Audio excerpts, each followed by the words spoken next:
At least now that the music's not blowing out the speakers here. Holy shit, that was insane.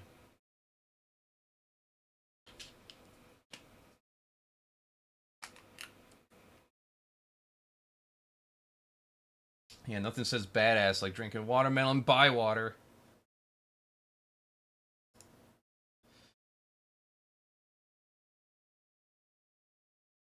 What are they doing? Oh yeah, I had one more post to make here real quick.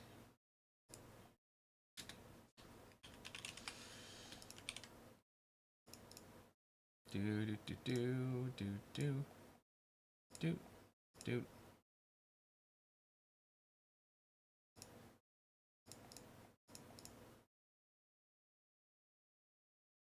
That should be good.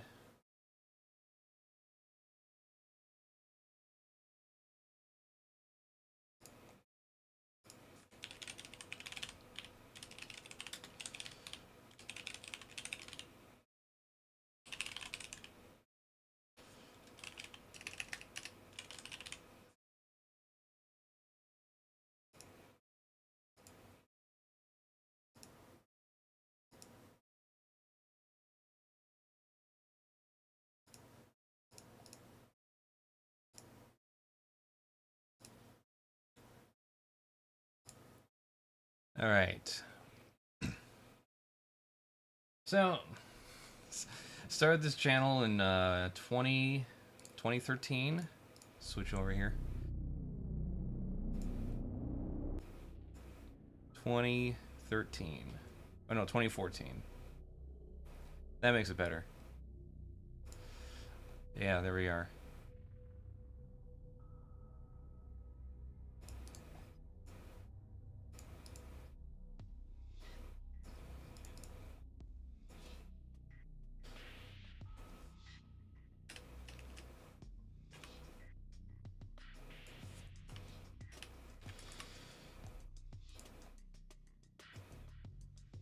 That's more manageable. Okay.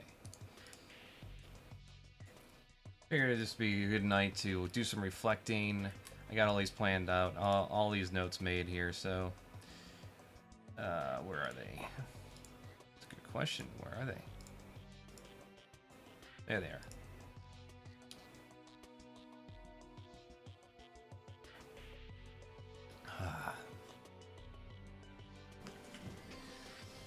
So yes, I'm CraftyAndy. What do? I do artwork.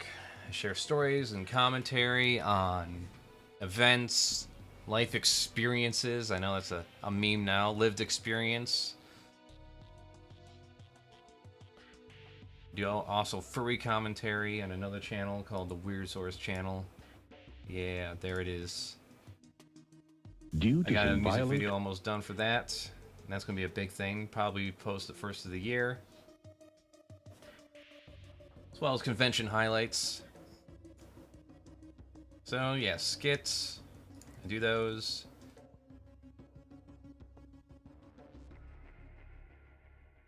And what else do I got planned? So I got this video coming out about Inner Demons. That's a little more of a personal journey, personal story of mine coming out in February. I got one about Hell of a Boss coming out in January. I'm going to record a video tonight, so I can get that lined up.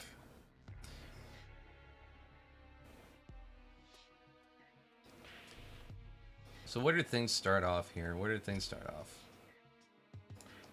Switch accounts here. Boop.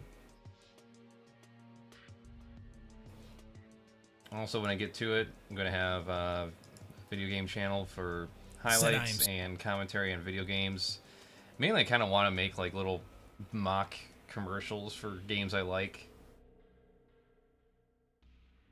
This isn't going to just be plagued with like Let's Plays or some shit like that. It's going to be actual highlights and commentary on video games.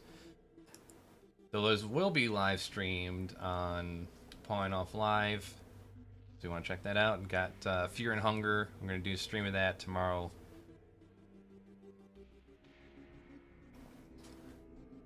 It won't be me doing it, though. It'll be Squigs the Weasel. Yeah, completely different entity. Non-human. And if you like everything that you see here, I do Patreon at $2 a month. essentially just you know, little tip to help pay the bills and get early videos done when they're actually done. Like this one here, like I got lined up here.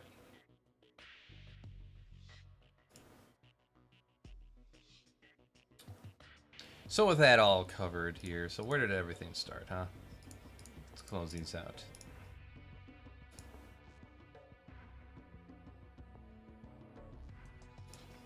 Let's see.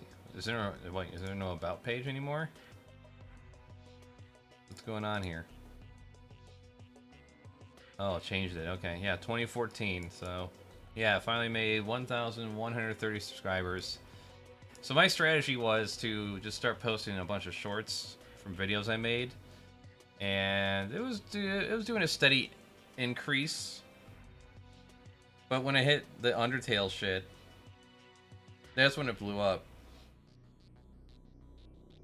So I got almost like 400 subscribers in 1 month just because of the Undertale shorts I was unleashing. Just all it was just dividing up my Undertale video. Was it 15 parts? Because you know every short can only be a minute.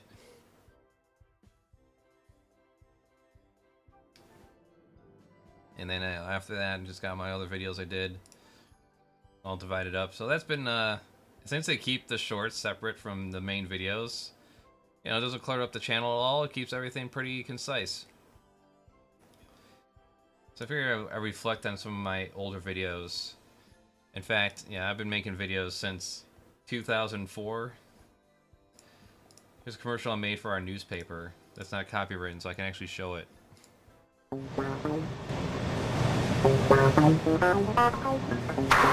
I want your Lancer. You will never have my Lancer. Oh wait, never mind. It is copywritten. That's Metallica's Back to the Front.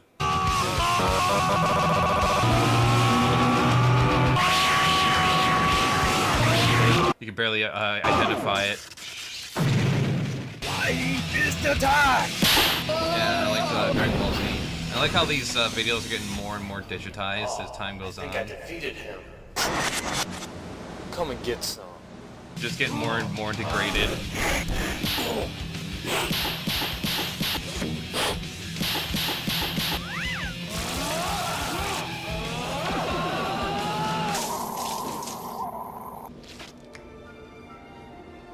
All I wanted was a Lancer. If you ever come back, you can get one for $1. Lancer, it's a in the eyes. Oh, and that's Everlast. Yep, copywritten as fuck. More early commercials.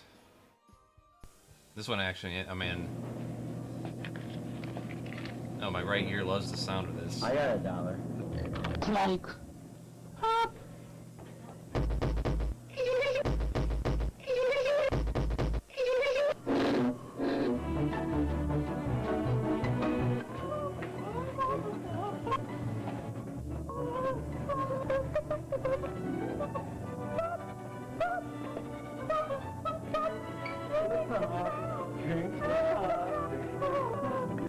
Up. Drink up. Man, wait, don't start yet, Matt.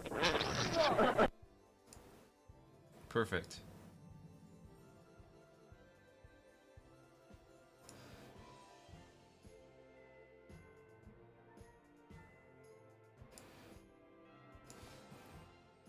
So let's see.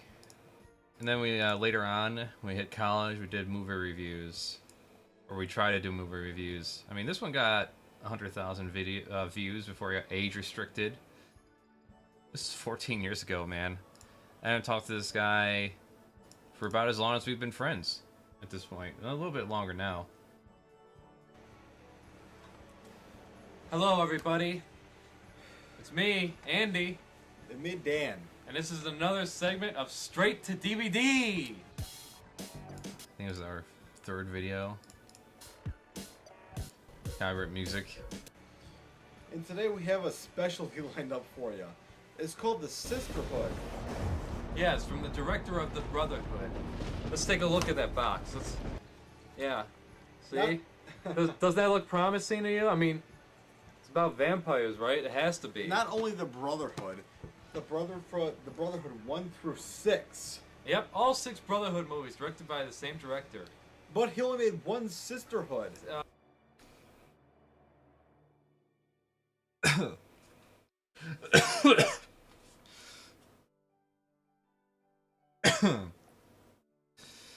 Yeah.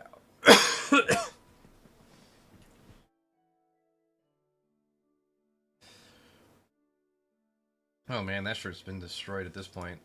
Apparently, if you see one of his movies, according to all the other reviews I've read online, you've seen all his movies. And this is pretty much his entire style right here. Man, I sound like a nasally fuck. I wonder if I sound that... Did I sound the same back then as I do now? I like to think I'm a little more well-spoken than that now. What's the story about? The end is here. The day the Earth stopped. And then he went off to be an alcoholic. And that fell from the wayside as I went to work for a living. As opposed to, I don't know, sitting around and trying to make money on a format that didn't have money at the time.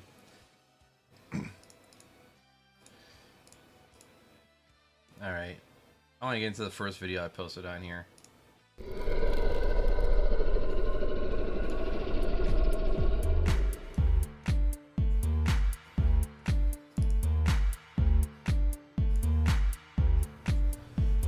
Hi everybody, CraftyAndy here, and this is Crafty Arts, where I art. And today we're going to be drawing the scumfuck Muhammad. Yes, oh yes, Muhammad. This is not the episode I intended to premiere with, but considering that 12 people died drawing Muhammad, it really drove me to do it myself. Yeah, it's crazy to think that wasn't that long ago. 7 years ago? Longer than that. Because in the end, no one should have to fucking die over fucking cartoons. 12 people died. Hey, and guess what? Back in 2005, over 200 people died over some drawings of Muhammad. So, Muhammad. Why that hasn't happened lately? Surprised no one's trying to draw. Well, I guess we had Draw Muhammad Day like last year. No one gives a shit anymore. Just think, the people who died and the people who did the process of killing them did it all for nothing. It's incredible. Most powerful guy. I mean, the people drawing it, of course, did it for free speech. I mean, there was no reason for them to get killed and all that, but people who killed them did it for nothing. 'Cause in the end, it was all fucking meaningless, wasn't it? There is, other than Allah, you know, who's part of the creation of the universe and God's word and all that bullshit. He is so powerful that he needs a bunch of goons with guns to defend him whenever someone mocks him.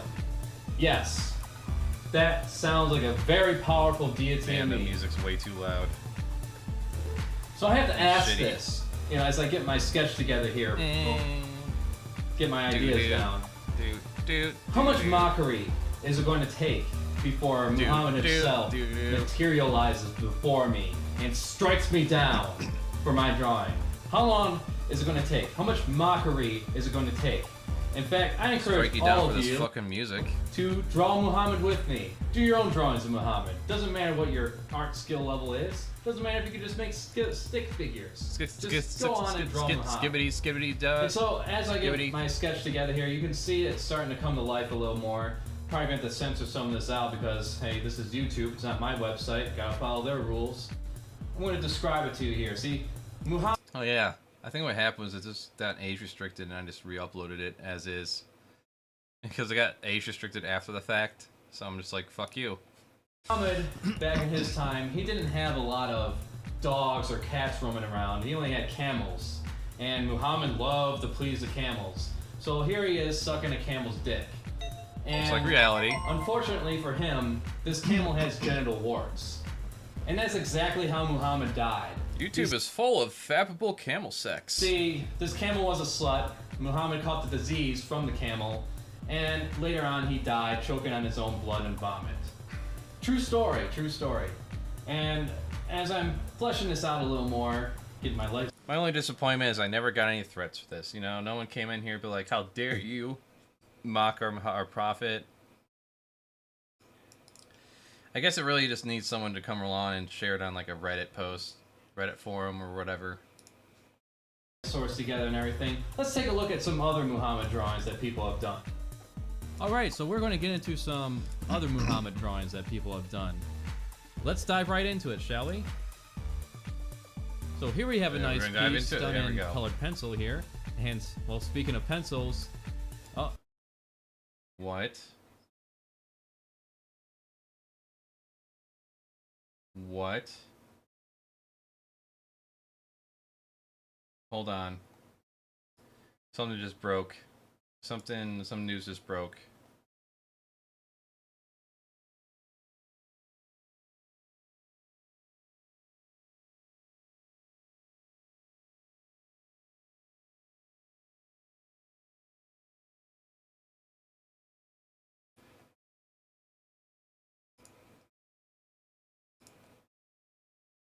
Move, I'm gay. I'm making copies. Move, I'm gay. In the What's going on?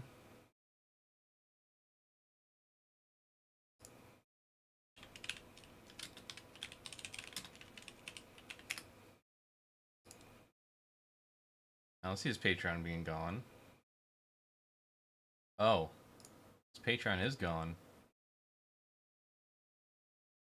What the fuck is going on here?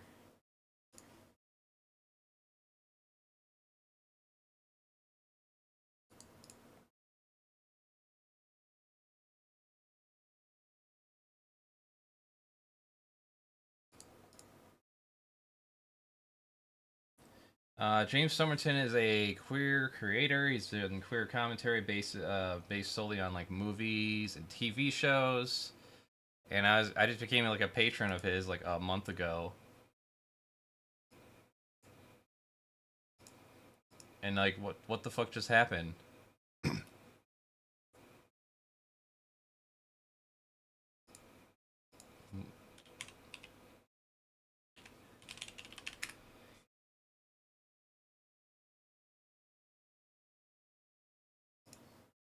Plagiarism and YouTube. The massacre.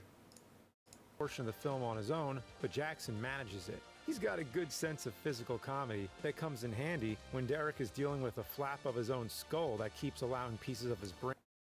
YouTube content mills. Legal Eagles Baco. Cave Story. Japanese man impression. That's not advertiser friendly, and we want those World of Tanks bucks, don't we? But since his fans are, you know, normal cool people, they saved all those old videos, and there are several channels dedicated.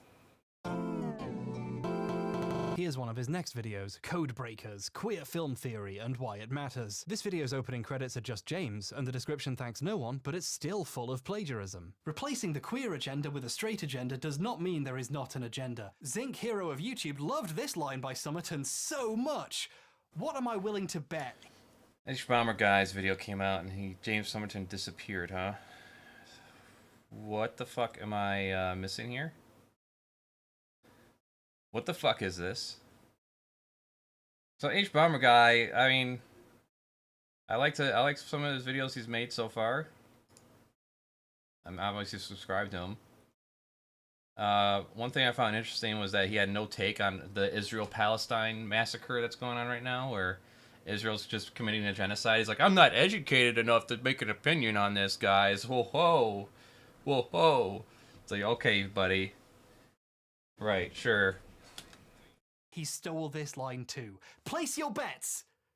Directly into my pocket, because yeah, obviously, you fucking piece of shit! It also bears mentioning that if a filmmaker doesn't choose to queer history, that doesn't mean they're telling history like it was. History, that doesn't mean they're telling history like it was. It just means they're straighting history. Replacing the gay agenda with a straight agenda does not mean that there's no agenda. Somerton's fans praise him for the quality of his writing, unaware it's not his. Since the true authors' names have been erased from the story, they are prevented from learning who they actually enjoyed and being able to go read more. I find this genuinely sad. James, how do you manage to churn out so many high-quality videos so fucking frequently? god. I know how. At one point, he starts explaining basic film theory. Not basic by nerd standards. I mean, it's like he's just reading Wikipedia. Because he Actually, not like. Today, there are many different schools of film theory. So let's talk about them. The structuralist film theory emphasizes how films convey meaning through the use of codes and conventions, not dissimilar to the way languages are used to construct meaning in communication. An example of this is understanding how the simple combination of shots can create an additional idea. The blank expression on a person's face, an appetizing meal, and then back to the person's face. And so I don't really care about that. Well, nothing. All he would have to say to like eliminate this, just be like, according to Wikipedia, and that's it. So not really that big of a deal. Literally expresses hunger or desire. The juxtaposition of the images convey that meaning to the audience. Marxist film theory is one of the oldest forms. See, this is a 46-minute video of film theory. Sergei Eisenstein and many other Soviet filmmakers in the 1920s expressed ideas. This is one of those examples where I just think, oh shit, I've been overthinking this. Making my own original scripts and writing up my own ideas and thinking for myself. I could have just Wikipedia some shit. I don't fucking know.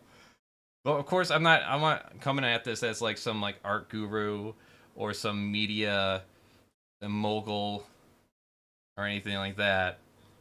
It's here to express my thoughts and emotions and experiences. Of Marxism. Well, shit, if he's gone, that just means less competition then. In fact, the Hegelian dialectic was considered best displayed in film editing through the development of the montage, a Russian invention. Eisenstein's solution. Holy fuck, man. Was to shun narrative structure by eliminating. But why would you just... There's gotta be more to this than just him reading fucking Wikipedia. The individual. That's like bitching because some artists use a reference for their art, because all artists do. Protagonist in favor of telling stories. But he literally is just reading straight from Wikipedia. Is moved by a group, and the story is told through a clash of one image against the next, whether in composition, motion, or idea. Formalist. See, like I have to like compare this to my own shit and reflect on my own shit whenever I like do commentary on things, because I'm like, if I pull something, I'm usually showing an image of it where I pulled it from. I'm very curious what the hell just happened.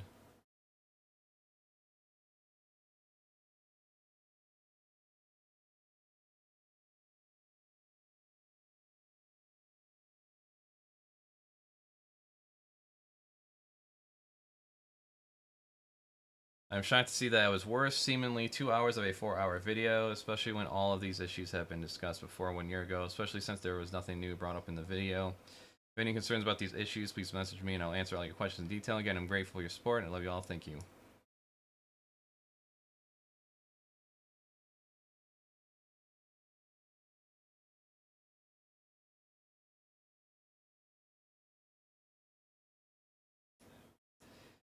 Yeah, him just reading Wikipedia, whatever. Film theory is a theory of film study that is focused on the formal or...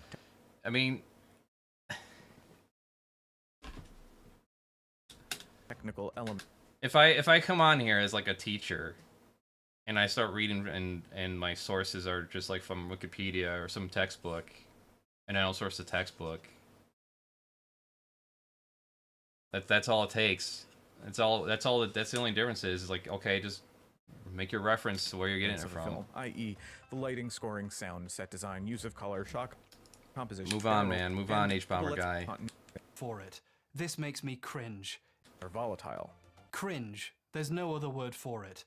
This makes me cringe. It's embarrassing. It speaks volumes what James thinks of video essays as a format. To him, reading Wikipedia is equivalent to what everyone else is doing. I don't know why you would make videos like this unless you were just in it for the money. Where's the joy of doing your own research, your own learning, and getting to share it in your own...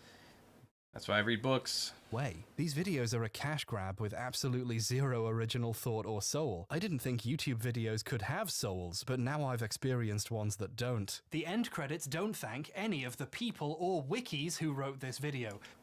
just James and his co-writer Nick. Oh, and he thanks all his patrons who give him thousands of dollars to read Wikipedia to them without telling them. And this puts us onto a related problem with his videos. This might be obvious, but James is a little bit lazy. In Codebreakers, in between the rest of the stealing, he brings up the potential gay overtones in Legend of Korra between Prince Wu and Mako. Mako's Will They Won't They with Prince Wu. But I thought the clips from Avatar looked a bit blurry for a video from 2020 when much higher quality sources were available. Did he just Google an old AMV shipping these two characters and download it and slap it in here? No, that would be yes, of course he did. It was this one. It took 2 minutes to find. He just added black bars to the top and bottom because he's trying to pretend his shit is cinema. This is probably the laziest moment in video ed.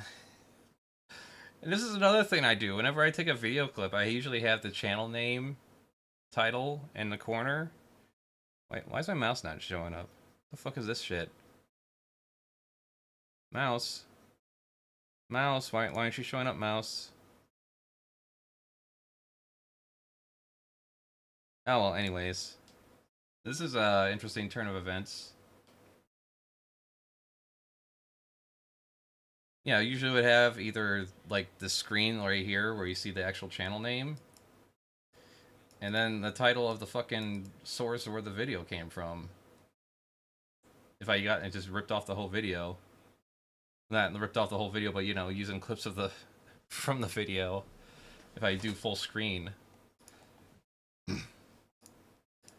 Say history. Well, shit.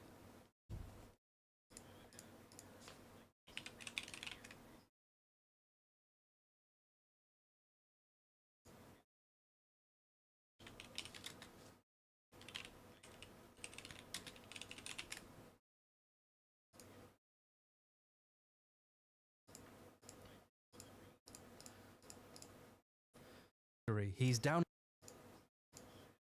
rest from an AMV. Presumably he hired a co-writer so he could stop pretending he does any. But that makes the fact they're still full of plagiarism even more shocking. Kat looked at his video about Jeffrey Dahmer and found about 5 places he plagiarized without even checking too hard. Thus, the term homosexual overkill served to normalize heterosexuality, even heterosexual serial killers, while pathologizing homosexuality. Attack on Titan 1.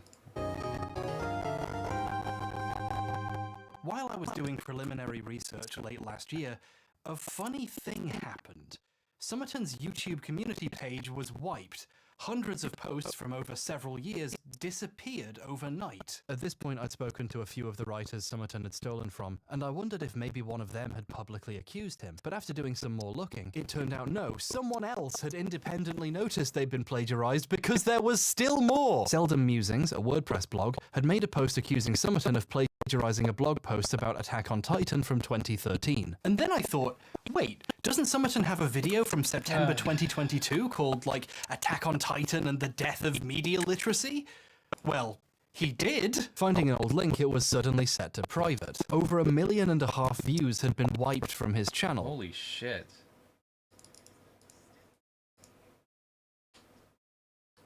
Holy shit.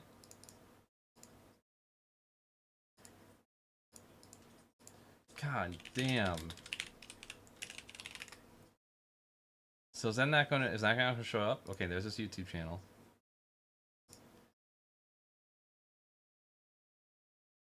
Wait, his Attack on Titan one? I actually like. You can see which ones I pretty much watched.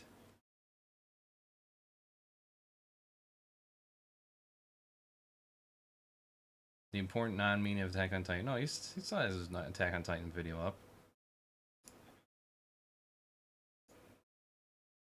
In the dark as to where he was or what he was doing. So once the attack is over and Eren is back home, he is imprisoned, but escapes with the help of a group of fanatical soldiers who have dedicated themselves to Eren, known as the... Anyways, continue, H-Bomber guy. Huh.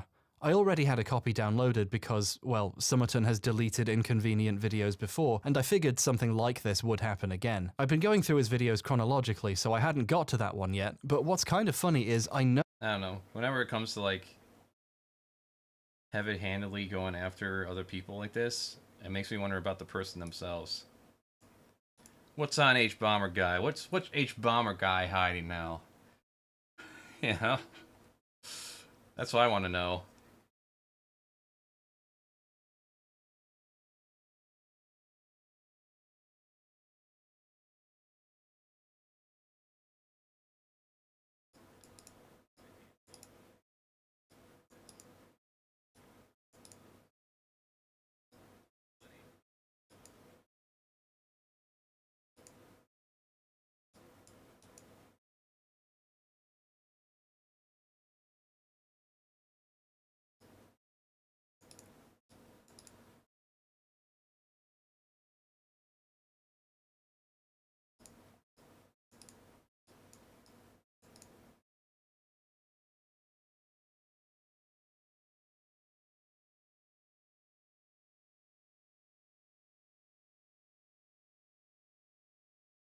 Well, I'm going to have to watch this whole fucking video at some point, I guess. In 2022, James Summerton started an Indiegogo for a film studio he wanted to open called Telos Pictures, which intended to produce films focusing on LGBT characters and stories. His video pitching Telos The grift included a series of ideas for miniseries, feature-length movies, and short films. For example, Final Girl, a short about a woman who had survived a typical slasher story. The initial goal of $6,000 was to make 2 of the short films, but with stretch goals for making more. The campaign made enough money to make almost all of them, over 86,000 Canadian I didn't donate anything. dollars, so a bit over 63,000. I can't say I'm boned for that one. In USD. Telos has been a runaway financial success for James. As of today, 18 months after raising over $64,000, more than 10 times its initial goal, Telos has made 0. Nothing. For people who supported Telos, updates on what's happening have been few and far between. A few months after the campaign ended, he claimed Final Girl, one of the short films on the slate, was in pre-production and had been expanded into a full movie, but Oh, you do not. You need a hell of a lot more than $60,000 to fucking make a movie, man. they were having trouble with You would have to make it a short film. casting and were considering relocating to another part of Canada. The next Cannot make that feature length. update would come 7 months later, with the announcement James You're had moved insane. to Toronto to try to find actors, and they dropped Final Girl and moved on to a new project, one which wasn't on the original list people funded. Well, that's a nice little revelation to... This kind of plays into something I actually have in my notes here. Hold on. Man, oh fuck me.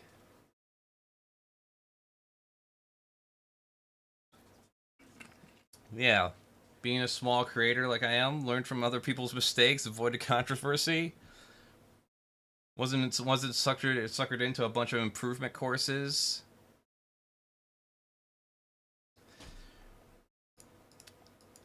I'm also not infamously unknown for like a struggling, pathetic display, like I don't know, Dark Side Phil, a guy who constantly is begging for money to afford his house. Yeah, I wanted to see some of this. Extensive training for a promotion into a... So he does live streams. He got infamous for really sucking at games and not taking any advice, and people making compilations of him got more popular than he was. He should have did that himself. He should have been the one making highlights and compilations of all his failures, and he probably would have been a millionaire and retiring right now like Keemstar did. The better. Just getting a click is not enough to make as much money as someone who gets people to stick around on their video for an hour. This was an issue. Another person I'm thankful I never went down the road of was Boogie, because Boogie constantly is like, woe is me, I'm so sad, give me money. I'm gonna kill myself. And that's Boogie's thing. Boogie's I'm really broke right now, and you need to give me money, because I'm broke. Making $5 grand a month is not enough to pay the bills for him.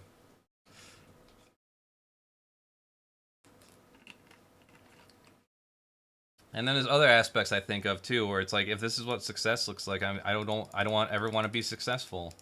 Like Mikado Avocado. His thing is like, I'm just gonna fucking... Here comes the rare beluga whale on a wheelchair. Orlin, stop! You're discriminating, fat phobia. Listen here. Excuse me, Matt Stoney. So obviously he's playing a character. Not a very funny one. And most of the time, though, he's just talking about random shit and eating loads of food. And I guess there's some drama in the background of all this, too. This is an hour 20 fucking minutes. I don't know what to say.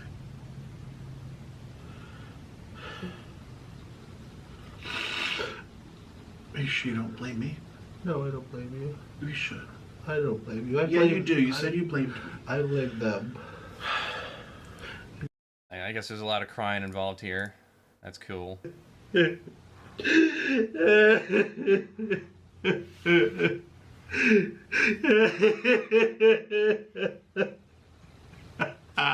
it my fault? Yeah.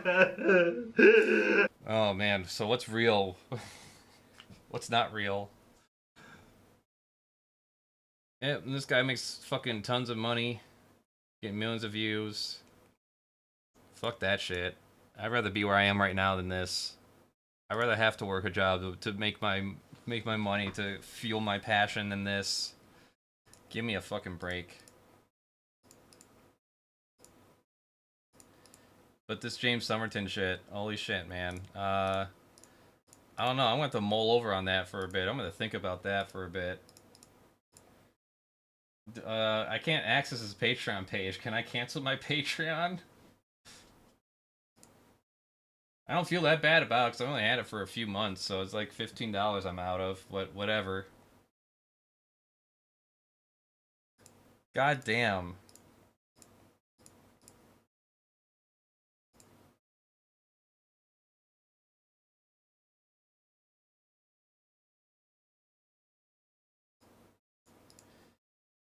Holy shit, man.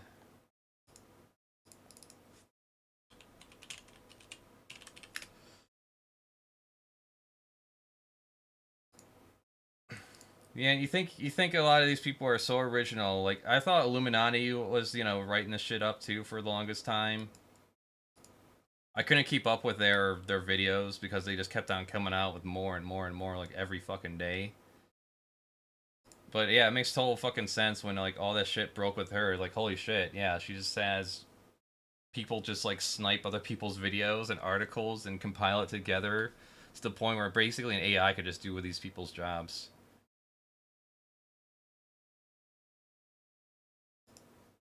Actors, but there could be another reason. The name and synopsis of Final Girl are extraordinarily close to a book which already exists, The Final Girl Support Group by Grady Hendrix. I wonder if Somerton is aware of the similarity. It would be Wait, what? Weird if he wasn't, because it was one of his favorite books of 2021. He started the Indiegogo with this short film idea a few months after making this post. See, at the same time, too, I don't know if it's like I'm giving him the benefit of the doubt or I'm biased. It's not like I talk to the guy or know who he is on any personal level. But everything's inspired by everything, right? To what degree, though? That's the problem. Like, I have a graphic novel that I'm writing the outline of right now, right? And there's definitely some Berserk inspiration on there, but it doesn't involve gods. Maybe, I don't know, cosmic horror in a little bit in there, but that's not like the main focus. That's just an element that I have planned, because the main focus is on the main character trying to get back to their home and then finding a place in the world. Not so much overthrowing overthrowing cosmic entities and fighting massive wars. So like none of that's in there. So yeah, some influence, but definitely not plagiarism. You'll be shocked to discover, but something of James's turned out to be stolen and evaporated. The 18-month journey of Telos consists of some. So wait, that movie that they planned just got scrapped outright because it's too similar. Oh my fucking god. Oh my fucking god. I'm forwarding this to my husband's.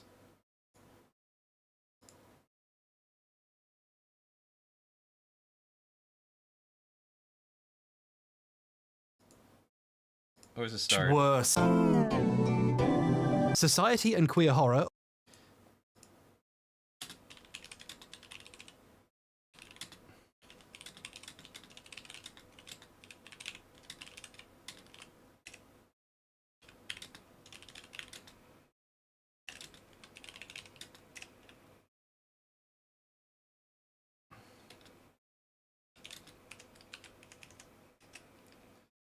Wait, can I share at the time?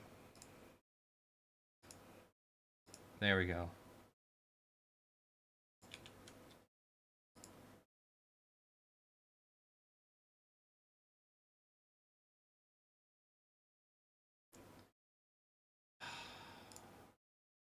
What's going on with Mastodon?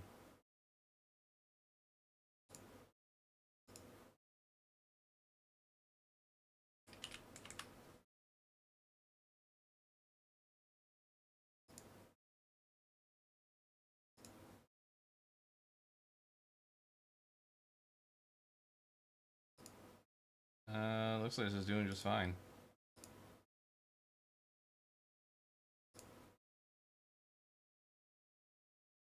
Jesus fucking Christ, though. That's wild. That's wild. So, okay. I guess bye-bye James Somerton.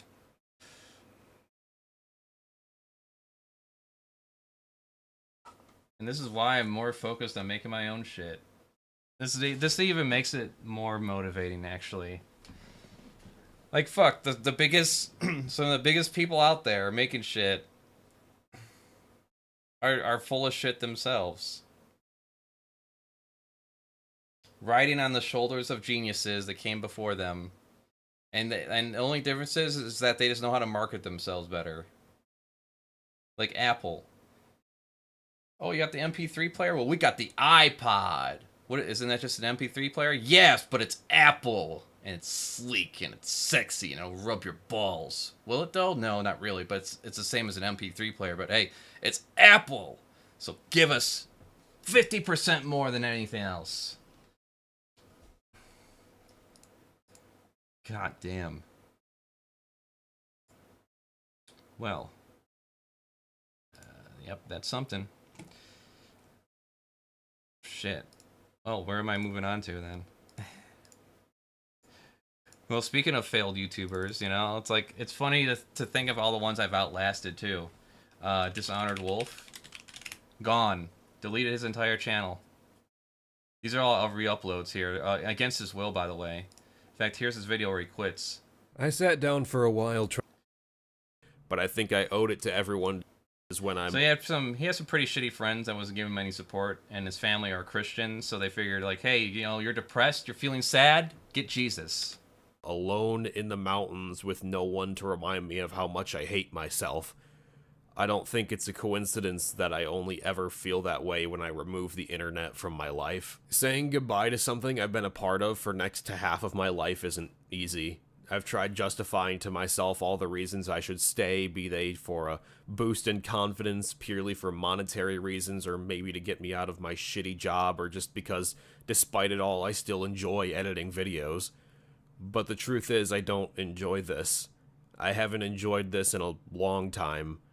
Even the prospect of people literally throwing money at me for sorting out technical issues in a video game and not even providing quality fucking content isn't attractive to me anymore. If anything, it just makes me feel like a fucking thief. Coming back after my breakdown hasn't resulted in anything positive. I found myself relapsing back into my old negative habits. I'm not exercising, I'm not getting anything productive done, I'm getting into way too many nasty arguments, and I'm spending too much time feverishly checking my posts to see if they're well liked. I've let the internet consume who I am and turn me into something I'm not, and I hate it.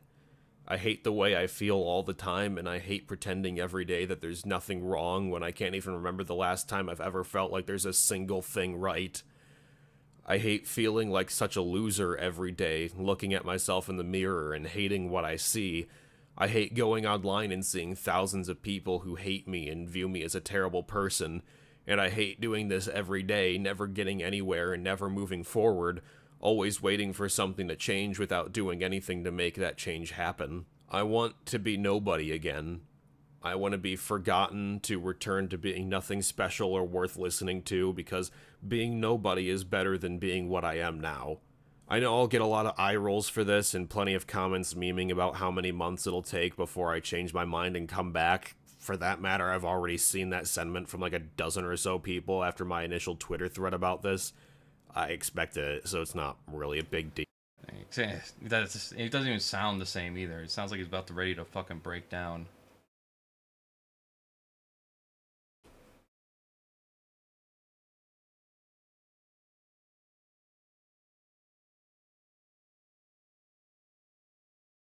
I know literally nothing about this guy. I just want to give him a hug.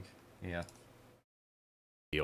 I know I can't really convince anyone of my sincerity, and nobody will ever really know if I was honest about it because I'll be forgotten before anyone even remembers to check and see if I came back or not. But whether you believe it or think I'm full of shit, this is the end.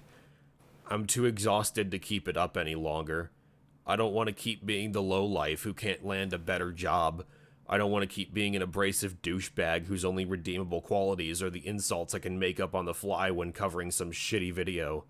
I don't want to keep being hated by everybody. If I don't cut it all off now and leave, then one of these days I probably will end up with a bullet in my head. It's not that I want to kill myself, but I just really, really want to stop feeling like this, and I've felt this way for so long that I can barely even...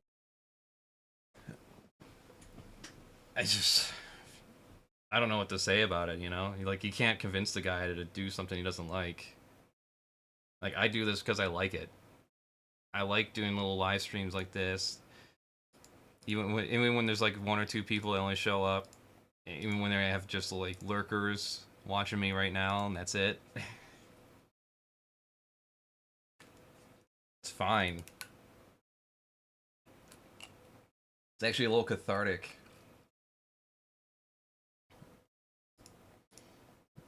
Especially right now doing these reflections, and it also helps me focus when I do editing streams on my other channel where I just do the streams for editing and art making purposes, and that's it.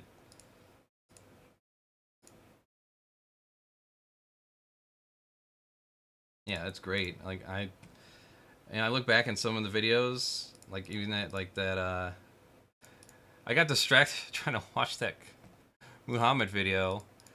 Because that news just broke about James Somerton. Fuck.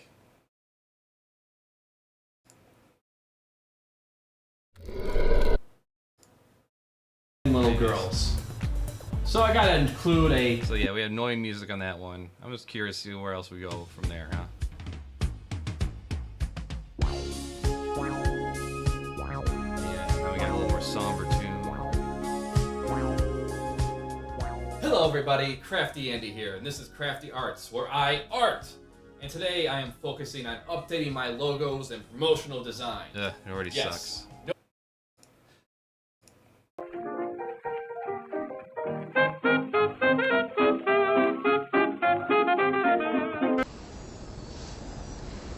Hi everybody, CraftyAndy here, and this is Crafty Arts, where I art! And today we are making steampunkimals. You see, I had a bunch of these animal figures that I want to steampunk up a bit. Steampunk style! Because these are for close friends of mine. And no one wants generic, boring animals. You gotta Inuyasha Furry Gundam that shit up! And so, first thing we're gonna do is start off with this little fox here and... Wait. Starting off with the sketch, we're gonna begin 3 years modeling earlier. up the fox. Layer up the I could green have flipped the stuff, video up, you know, because the we right like to way. make it nice and solid. And then cut away the areas where you want the rocket pack to be strapped onto. And then when you got it all modeled up, take all your shit, pack it into storage at Cadillac, Michigan, move down to Ohio, quit your insurance sales job because it was going to make you broke anyways, move into a friend's house cramped because you had to fit all your stuff into one room, and then survive on ramen, chicken noodle, peanut butter until your real job begins. Start selling AT&T U-verse door to door as part of a network marketing scheme until your car breaks down and you have to ride the bus with everyday crazy people in order to get to work. Moving into an apartment where the buses don't run at the same time your other car breaks down and you're making it to an accident. He's okay. Now we have to start walking to work while we lose one income because we don't have a car. Get a second vehicle while skidding on the edge of oblivion and homelessness. Your mate has to bust his ass in order to get a better paying contract. Start making headway on bills in life. Take an 8-hour drive up north to Cadillac, Michigan to get your shit out of storage after having to sit on boxes for 7 months. Pack your shit up, drive another 8 hours down, unpack, settle down, get married, contemplate what you want to do with yourself and creativity, start a YouTube show, and breathe!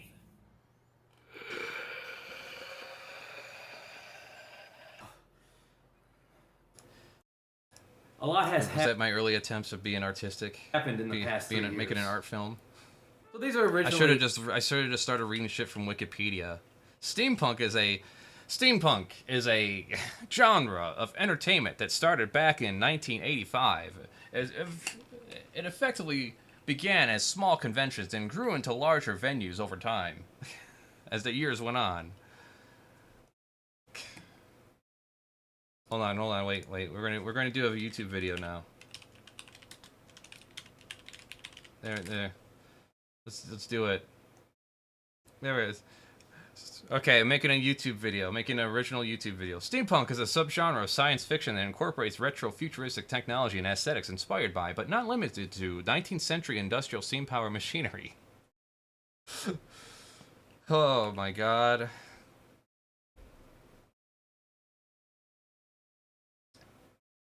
Fuck me. That just makes me put in the question, like, every fucking person who does, like, video essays and shit like that.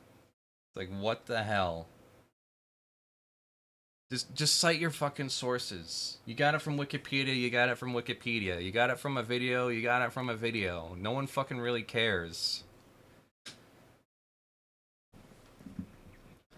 As long as you're not trying to pass yourself off as some uber genius. You should be fine. But when you go around, like, reading this shit and taking videos and acting like you pulled them yourself, just don't do that. Like, I don't really give a shit that much, really, that James Somerton used, like, a bunch of videos from... that were, like, compilations from other people. Like, who gives a shit? Like, what's the originality of making an AMV out of, like, fucking Korra or any kind of anime? Like, that was a plague on YouTube for, like, the first couple years. I used to make them myself. In fact, I have a few of them still up. And, like, if someone uses a clip from my fucking, like, Warcraft 3 music video I made, who gives a shit? I don't give a shit. Who cares? What am I missing out on? Not getting the credit for that, really. Like, it got to the point where I was going to make a Wolf's Rain music video of Wolf and Man from Metallica, but then I did a search on YouTube and found, like, there was, like, 100 videos like that already, and I'm like, okay, I'm not making anything like this anymore. This is already overdone and overblown and saturated beyond hell, that what the fuck am I going to do different than anyone else? And when I cut it to the music beats better, so I'm like, fuck that. Better off making something original. Like, actually original, not just montaging a video together. Though it's good practice to start. You know, don't be discouraged. If you like making that shit, then do it. Just expand your horizons over time, though.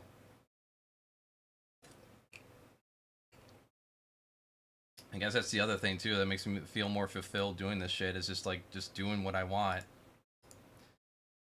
I'm not being a slave to algorithms. Though, at the same time, I am very much aware of, like, you have to do things that are popular. That's why I did, like, a Has Been Hotel video that's coming out next month. It's not just because it's popular, because I actually do like Has Been Hotel, and I like the concept. I like Hell of a Boss. I liked Alistair. I mean, otherwise, it'd be very fucking painful to make a fan art of something you didn't like. I just didn't want to be like all these other artists out there. Here's some of the popular artists, right? This would drive me fucking insane if this is all I could do, and to keep up my popularity. You know, no shade thrown at Popcross Studios. He does what he does, and he likes what he does, so whatever. But if someone told me, like, yeah, you have to do things like this, I would go fucking insane. What if, see, what do we got here? What's the obvious one? What if famous dogs were werewolves? You know? What if famous superheroes were dragons? It's like it's the level of imagination of I don't know, a kid would come up with a skill of a master behind it. That's essentially what it is. Like I do want to make one of these and just parody it. Like I don't know. What if Digimon were child molesters? But then that would never get anywhere in the algorithm or popularity, you know? I mean, I guess it would over time. We just have to really spread the word about it. Just YouTube wouldn't be helping me on it. What if wait, even better. What if Digimon were famous serial killers? Or what if famous serial killers were Digimon?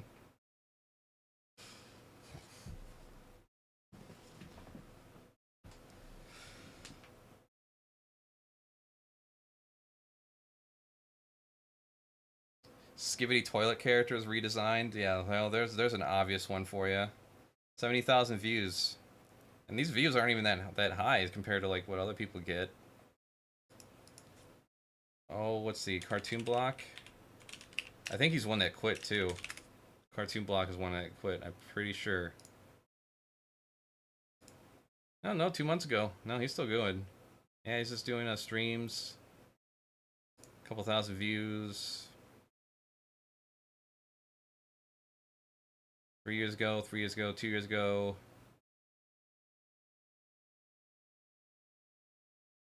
Yep, it's just not that consistent, I guess. Well, he like... Okay, so we got 4 years ago, 4 years ago, 3 years ago, 2 years ago.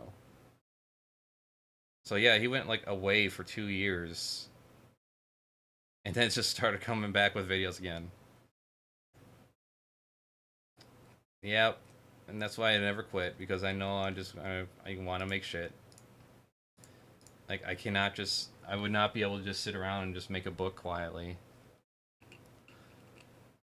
You gotta promote yourself and make an audience for yourself.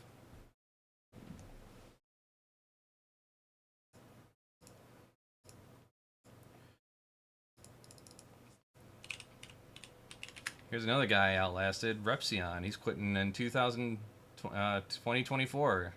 So next year he's quitting YouTube and it's retiring entirely. And he did commentary. That was pretty good commentary. He went from Christian and atheist. Documented that journey. I came across him because randomly I came across an amazing atheist video where he meets Repsion and they slap each other in the face. And I was very curious about who this guy was. It's just funny, I discover him, or rediscover him, and he's like quitting in a year. Lord Cat.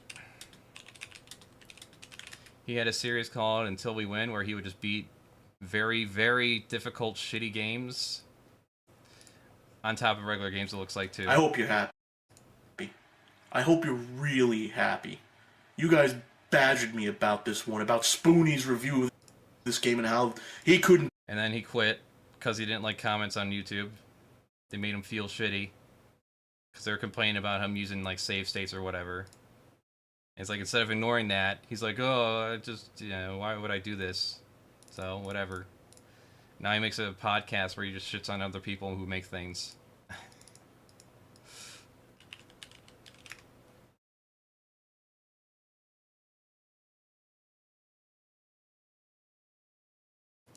Oh yeah, Extra Mana did a bunch of interviews with former people, and then he disappeared, I think. Is Extra Mana still around? 2,000 video, 2,000 subs. Last video was 4 years ago. Yep, he quit. Back in May. Did all these interviews with former Channel Awesome members, had a bunch of hits. Guess he never rode that momentum. So yeah, there's another channel I outlasted. Hell yeah, fuck yeah. Fuck yeah in hell.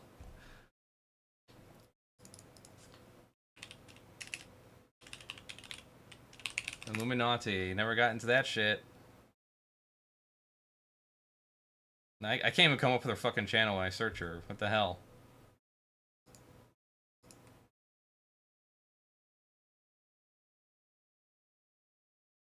Oh, because it's 2 eyes? Oh, it's 2 eyes, okay. It's the content mill. Planet. Politicians. And on today's episode of Dark Dives, we're going to explore some of the, no pun intended, darker. Man, knowing what this girl's like makes me fucking unable to even listen to her goddamn voice for more than a minute, but I'll continue on. Examples. But yeah, not only plagiarizing, but using legal power to try to silence other people. Yeah, the power of persuasion is very powerful. You can even make people sign documents that are not in their interest, just like you did. Then have them work for free. Yep. So did you plagiarize this one too? Goddamn, H-Bomber guy. You know, you may have been a pussy when it came to the Israel-Palestine conflict, but yeah. Does some interesting work. So how long before some shit comes out about him? I mean, this is all an Ouroboros of bullshit on YouTube, right? So how long before some shit comes out on him now?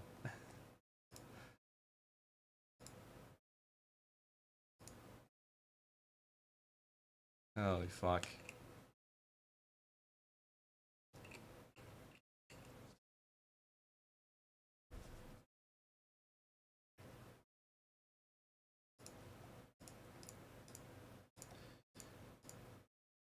Yeah, that's yeah. This leads into the other thing. A bunch of people I unsubscribed from. Oh wait, that's right. Let's what's Mr. H doing? So Mr. H was someone I subscribed to for a long time because he did like a bunch of Hellraiser videos that I liked, and he was just doing commentary and like movie reviews and stuff. And then like all of a sudden he just started doing daily uploads of like articles, and you know, being like, oh fuck the woke people in Disney, and it looks like he's still doing that shit and making really lazy thumbnails because the tags and title are enough to keep going. Yeah, look at this. All these videos 3 days ago. 3 days ago. Which movie was a disaster behind the scenes? Alien TV series rumored. Ooh.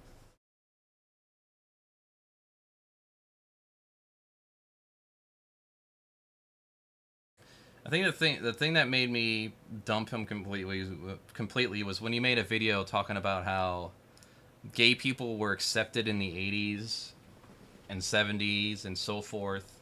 That as a society we've always been very accepting of other people who are gay, and so that therefore there shouldn't be any gay characters in this movie that was upcoming out at the time, or some character can't be gay, and that there's no gay oppression. Like, okay, so that whole thing with Stonewall and a riot and a push to not be fired for being gay and changing the social environment so I'm not immediately destitute for being queer or anything, and or have to like hide me and my husband's in the closet. That's not a real thing. That's just a made up thing. There's no such thing as gay bashing, apparently.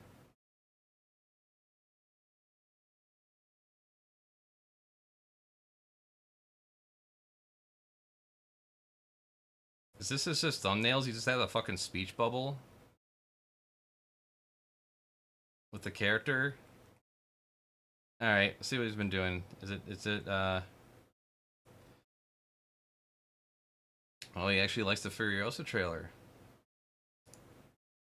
Yeah, maybe he has some principles. Right, welcome, ladies and He's gents. not just going to be like, whoa, 'cause woman. So this is also part of the game, right? You can't be like that all the time. A movie with Tom Hardy as It's only ever going to fucking get back to him. Max, which we'll get to in a minute, and Chris Hemsworth again, because he's in this. So it's kind of world building and establishing future movies all in one. And I don't hate this, you know, like in terms of my thoughts on Fury Road, I really enjoyed Fury Road. Just, you know, I had a good time with it. It kind of was an extended music video in some regards, but I had a good time with it. And this looks very interesting. This to me is back to Mad Max. That's what this looks like. Was it the last Mad Max movie, Back to Mad Max? Even the third movie, I didn't really care for that much. It was more cartoonish than anything. That was still Mad Max. I think perhaps the most interesting stuff in this whole thing is actually when it says when it says the time frame, 45 years after the fall, and I just want to have a look at this. The beautiful opening. I mean, oh my god, just pad out your fucking video so you get your 8 minutes, man. God damn. This is why I like to write scripts and edit video. That's the lazy thing that's been going on lately. It's been pissing me off. Like almost every fucking commentary video channel is just like this. I'm gonna sit in the corner, I'm gonna react as is to the trailer or video or whatever, or movie. Off the cuff, no plan, nothing. And they did build this car, we've seen it. I'll just watch the fucking trailer and I'll decide whether or not it appeals to me and watch the goddamn movie. I don't need to clamor and think what Mr. H or anyone else thinks about it. Speaking of unsubscribing, this is the main thing I wanted to get into. First, I want to record a movie. I want to record a video that I'm going to make later. It's called Reflections. So, since we're at the end of the year, last night I wrote a little bit of a script. Just reflecting on the year itself and my progress as a creative. And how it's been going, where I am, where I like to be, that sort of thing. If it decides to actually like load and not freeze up and lock up on me, or bug out, you gonna bug out? Looks like it is.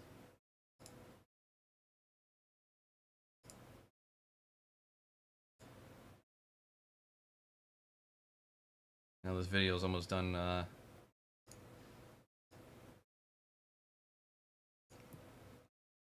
rendering. Maybe that'll help speed things up.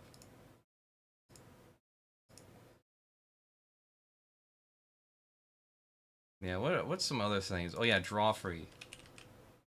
I like draw free. But if that was like the only shit I got to do, I think I'd just go crazy.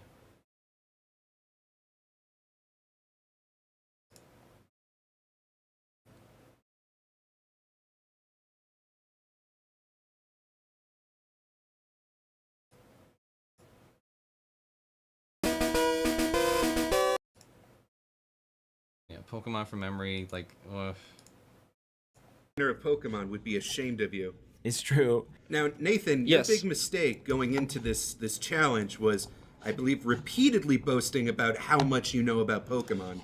Did I do that? I thought I said chest puffed during lunch. Yeah.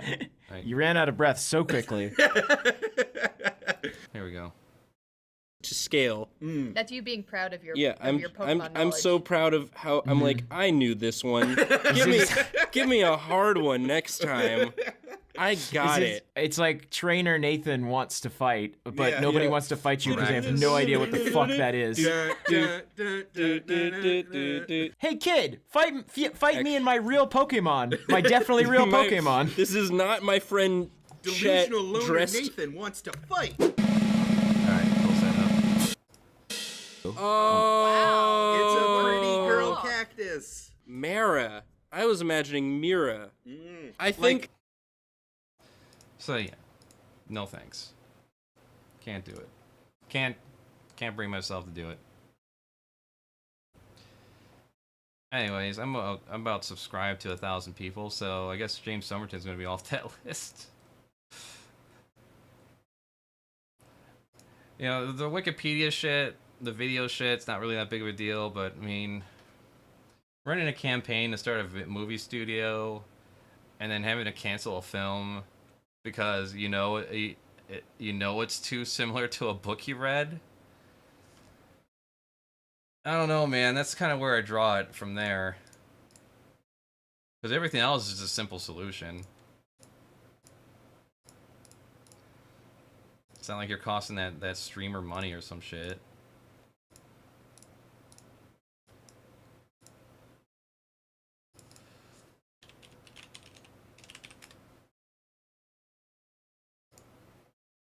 Society and queer horror, or as the video calls itself, deep cuts. Society and queer horror steals so many words from so many writers, it genuinely makes me think I've traveled to an alternate dimension where plagiarism is fine! 4 girls end up in the same school. I'm gonna go through the whole video before I really make a comment on this.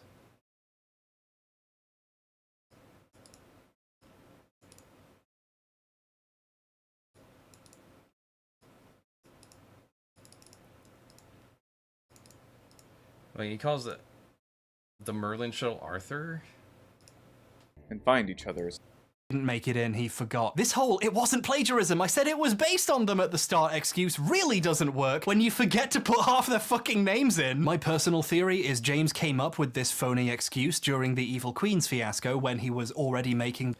Like, I jokingly, when I did... Oh, this is a good example of it. Again, I know I'm getting back into this, but I can't help it. It's still waiting in my mind. So when I did, like, my Sonic video, right? I knew I couldn't just play through all the fucking video games, because that'd drive me nuts. A lot of them suck. So I did some live streams of, like, the original games. So, you know, talked about Saturday AM, what I grew up on.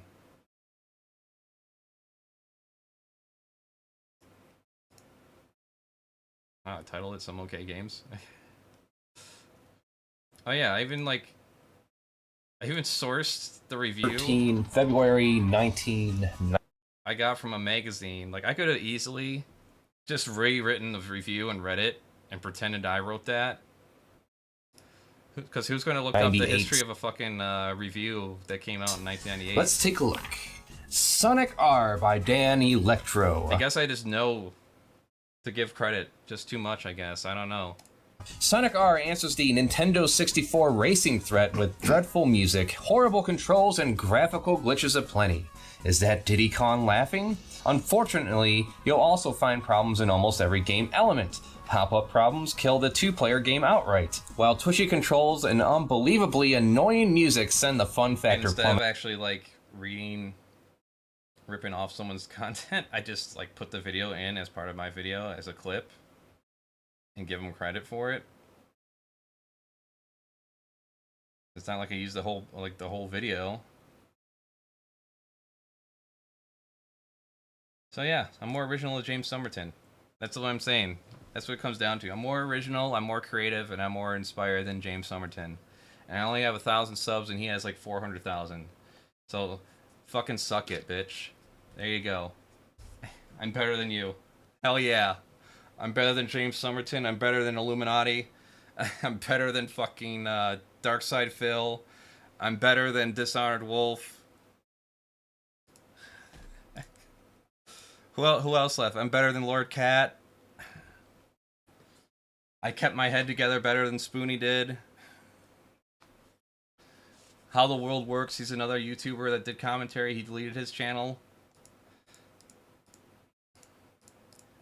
Can't say I'm better than Repsion. Repsion kept his integrity and principles up until the end, and he decided to quit on his own. So, you know, my hat's off to him.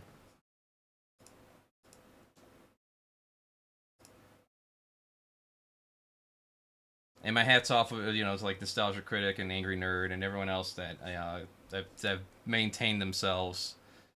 Charlie Boy over here, you know, obviously Deep Fat Fried, Onion Nuggets, DJ Kirk, all of them.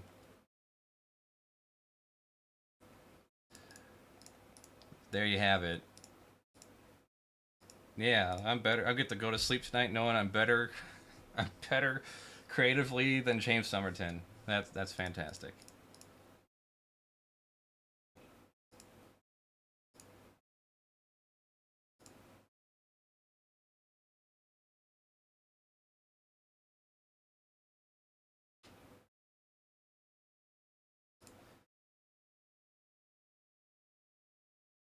All right. Let's do this recording here. I want to do this recording. Do some reflections.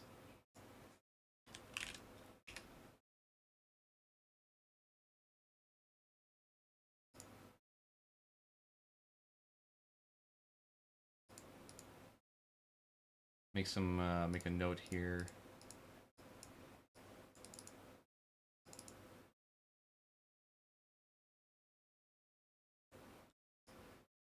Doesn't matter. Alright, recording time. Let's get some music in the background.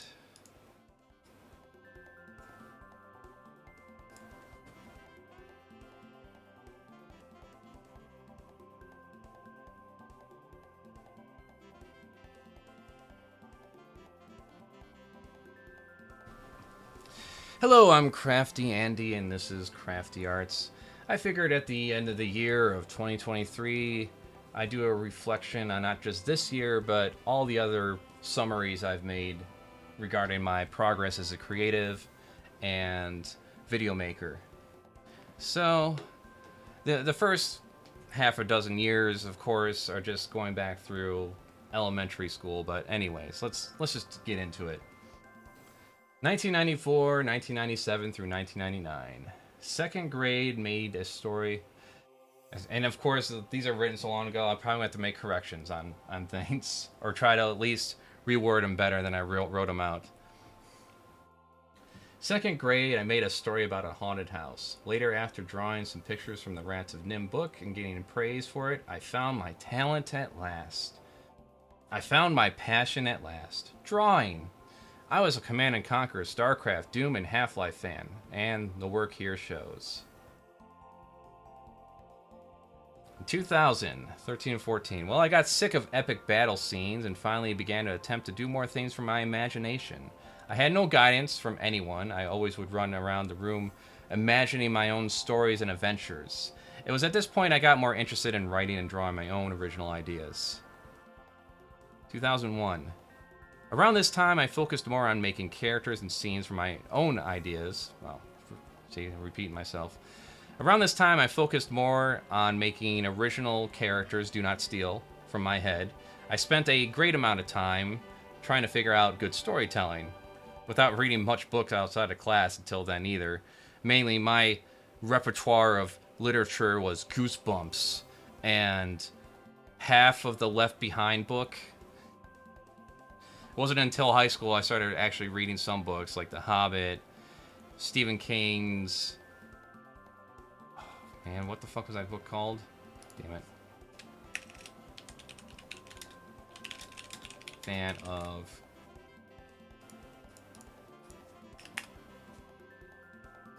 Not Misery.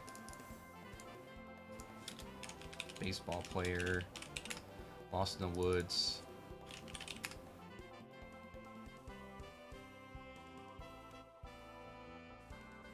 Girl Who Loved Tom Gordon. There we go. Books like The Girl Who Loved Tom Gordon, Warcraft's Lord of the Clans, which was an adaptation of an adventure game that never happened from Blizzard. Nowadays, I'm getting more into philosophy and history, such as The People's History of the United States. Books like The Subtle Art of The Subtle Art of Not Giving a Fuck. Man, what the fuck was I doing on this one?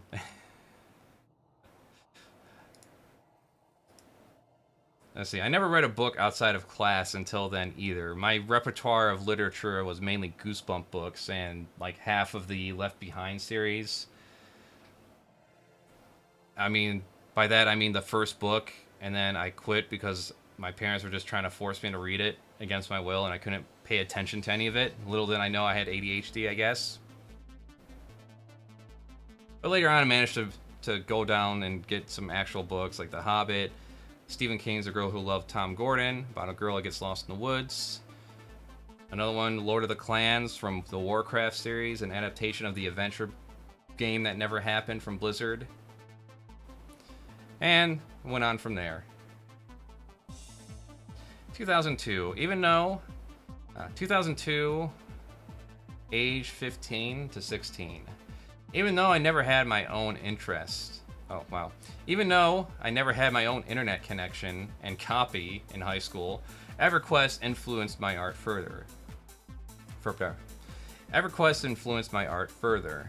Had a bit of a drawing gap here. I came close to giving it up altogether. I remember taking all my stacks of drawings and throwing them all in the trash. Within the same day, I later came back and removed them, which I don't regret. In fact, I can reflect on one of my aunts who was into art themselves, and then one day they just completely lost interest. They took all their drawings and threw it in the trash, and that was the end of their art venture. So that kind of, when I heard that story, it really resonated with me. In fact, I think that's what got me to draw out my drawings out of the trash. In fact, I think that's what got me to pull out my drawings out of the trash. 2003, age 16 to 17. By now I had nearly half a dozen different story ideas. None of them will ever see the light of day. 18 years later, they have yet to. My art and writing abilities were nowhere near where they needed to be, so that my efforts wouldn't be wasted. Still, I didn't let any of it stop me, and I kept on going, taking advice wherever I got it in order to improve myself. And yeah, there's a lot to be desired with these human figures. The eyes are way too fucking high, the eyebrows are way up there. He's got a chin face that belongs in, that looks like it could drive a stake in the ground. Monsters ain't too bad, but you know, you can draw monsters a lot easier than people. Oh, let's see. Yeah, I gotta change my name off these two. 2004, 17 to 18, my first attempt at digital art with a truly legal copy of Photoshop. Drawing with a mouse is hard. In fact, I'd say it's near impossible, though I did it anyways. It took me months to make this dragon pic, for example, and a website that no longer exists that had some high standards rejected it. But whatever. I made it, and I also made my first attempt at a comic based on Sonic, because of course I would. 2005, 18 and 19. Multiple factors why I don't have much this year. One sketch pad I had was stolen from me out of class. My girlfriend, my first girlfriend. World of Warcraft and my current friends from high school were taking way too much of my time. It was after I broke up with my girlfriend that I realized just how the best artists around draw everything and anything almost every day of their lives. So slowly but surely I made more of an effort towards my creativity from this point on, to the point where I find little to no time when it comes to movies, video games, hanging out with friends. Hanging out with friends became a luxury that was earned, unless I feel guilty about being lazy. And the workaholic even way back then. 2006, 19 to 20. Age 19 to 20. It took me this long to figure out I wanted to tell my stories in comic form. I knew my artwork was not good enough yet, and I didn't want to waste a potentially good idea with bad artwork, so I decided to make a Sonic comic. One that rebooted the franchise back to its Saturday morning roots, when it was good. This took me a year of planning, writing out summaries, learning about the process, putting in hours of research into the characters and comics with no help from anyone else except from articles I found on the internet and comics I bought. I had a full summary of 3 issues and a story arc that would possibly... And a story arc that could... Well... I had a full summary of 3 issues and a story arc that will definitely never be. But it was all worth it because of how much it improved me and what I learned from it. 2007, age 20 to 21. The first 8 pages of Sonic took forever. I sketched nearly 48 pages. Many got remade later. Here I expanded my mediums to marker and ink. I made my first attempt at an original comic, Skull Kid. After many rejections, I figured I wasn't ready yet and continued with Sonic. This year, due to my classes and my own motivation being to pick up, I made over 107 completed art pieces. And for better or worse, that's what I did. 2008, age 21 to 22. This year, I did an art show with a friend. It was the most stressful and unrewarding thing I ever did. Did not sell a damn thing outside of a few nice relatives. Still, I continued to expand my talents. Still, I continued to exercise and improve my skill, combining mediums, taking on different challenges and ideas for class. I wanted to be able to draw anything. 2009, age 22 to 23. This year, my teacher Matt Bush introduced me to acrylic paints. It led me to make a few pictures depicting the stories I have laid out in my head for years now. I like to think I have good ideas. However, I know it's insane to try and do it all by myself. I feel like everyone I meet either has no interest or the motivation to help move a project forward. I often wonder if I have anything to do with it. Maybe I'm not cut out for any of this, but it is all I know how to do, so I'll keep on practicing and coming up with ideas until I can't hold a pencil anymore. Maybe the thing holding me back the most is focus and guidance. Hope I can find some. 2010 to age 23 to 24, and yes, I'm well into furry at 2009 at this point. From 2009 and on. So, let me repeat that. So at this point, from 2009 on, I'm well into the furry scene in a public way. 2010, age 23 to 24. Well, reflecting on my art this year, it turns out I did so a lot more than it feels like I did. 73 to 72 last year. However, I am nowhere near where I want to be. Until my skill level reaches the artist that I admire, I will not be satisfied. Practice, practice, and practice until I break. 2011. Age 24 to 25. Experimentation is a good way to describe this year. More videos than art pieces. Trying at multiple web shows involving movie reviews and failing in both views and entertainment value, it seems. Or was I not promoting them well enough? Really, not enough people watch them to even give me proper feedback. I enjoy having a show about anything, Crafty Talk. I'm content with expressing my mind about whatever I'm content with expressing my mind on opinions and ideas, and I hope to do some things that are a little more meaningful. Discovery is another word to describe this year. For better or for worse, I'm sticking to just doing furry content. Yeah, that didn't fucking happen. With the exception of some web shows, because I enjoy it. It's the most popular thing to do. It's the most popular thing I do. This reasoning came to be when I finished drawing up a preview for the comic I wish to make. I Am. Only for all my Only for all my willpower to be drained and washed away at the idea of drawing generic people and animals for the entire duration of the project that will surely take a great amount of time. Well, that opinion sure has changed over the years. So now I've decided to go full furry in terms of art and storytelling. I love fantasy mainly because... let's see. Wow, where was I? I love fantasy mainly because all the same stories have been told countless times. You might as well find new interesting ways to tell them. The weirder the better. What I feel is most important, yet again, is work harder in promoting myself or find someone willing to help me in that area. Give myself a distinct identity. Get projects done on deadlines as I set for myself, and get more people actively involved in projects we can all enjoy making.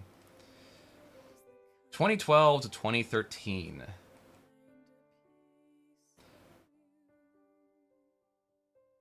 Yeah, I skipped an entire year. Well, yeah. Probably best I did this now than in 2012, because damn, that would have been depressing. Talk about a sign I may no longer be an artist. There it was. 2012. Life got in the way and I was living by circumstance rather than design.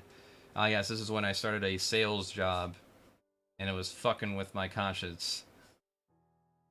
And it was fucking with my brain wiring. Never again. 2013, I found the work ethic I didn't know I needed. A work ethic I got as a senior-focused insurance and investment salesman. A place I never thought I'd get it. To get what I mean, to try to understand what I mean, I get more out of a year in that business than to understand where I'm coming from, I got more out of that business in a year than I did from all the advice I got from successful people in the creative fields. My instructor's advices were solid, mind you, but there is one thing you can't teach, and that is work ethic. Despite my long work hours, I was still finding time to get things done, knowing what it takes now. If I have to work 40 hours a week on top of a 40-hour job to achieve my goals, then so be it. Short and simple. At this point, I was out of the sales job. 2014, age 27 to 28. I think the time has come to say I am surely done experimenting. The planning is in place. A lot has happened to me this year that made things take longer than expected. 2 moves within the year, not having a vehicle from July to November, and having to walk 2 hours to work and 2 hours back. I am to see all that is behind me now. I'm happy to see all that is behind me now, and regardless of what happens next, I persevere. And regardless of what happens next, I persevere, and the work does not stop. A new vision, a new direction. Really, it's as if I have come full circle back to my own artistic roots. At this point, I have a children's book written and ready to be drawn up. No, I don't. At least I thought I did. A graphic novel in its second draft. 2 new YouTube channels, with one being furry focused and the other art focused. I intend this to bring more consistent viewership. The drive is there now, it just needs to be focused and needs to have the right ambitions behind it. To put it simply, work hard but work smart. 2015, 28 to 29. Progress is 2015, age 28 to 29. Progress is a good word to use for this year. Progress, personally, financially, and in skill. For my art, I finally have found a way I wish to express myself. Thanks to the help of friends, and especially my husband, it can be made a possibility. An internet show I've always wanted to see and make, my goal to entertain, pure and simple. Becoming more focused on my ideas, where I want to see myself 10 years from now. I have found the path I want to be on. There have been and will be more sacrifices to see this made. Anything less would be a disappointment to me and those who have helped me get by. I carry those memories. I don't forget. I want this show to be entertaining, so help me grow as an artist, to give me the platform to express myself. I see myself. This is where I make corrections. I want this show to be entertaining, to help me grow as an artist, to give me the platform to express myself.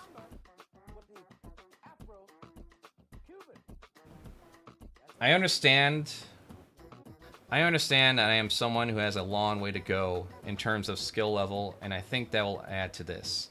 Putting any sense of analytics out of my mind, it doesn't matter if I have a few or 10,000 views. What matters is I am doing what I want to be doing. And if this show makes people happy in turn, then it's all the better. Here's to another year of growth and progress. Cheers. 2016, age 29 and 30. What a year. This is the most focused I have been.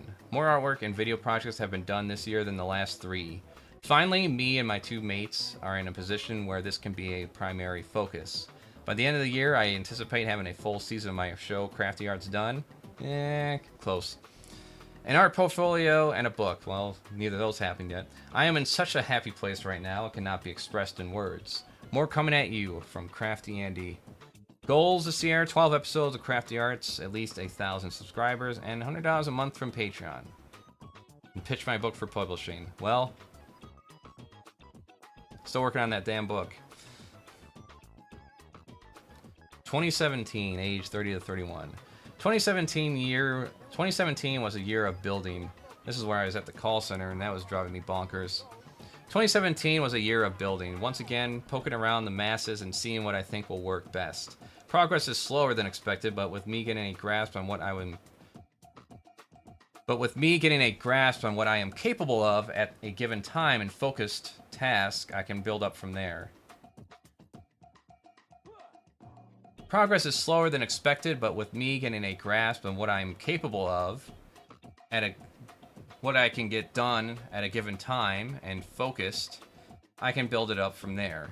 Now there are more people involved than just my husbands and I. Not anymore. There are new friends involved in this mix, and I am looking forward to growing the numbers of our audience. This is the show and channel that will be built upon. The show people can get entertained from and give their input in.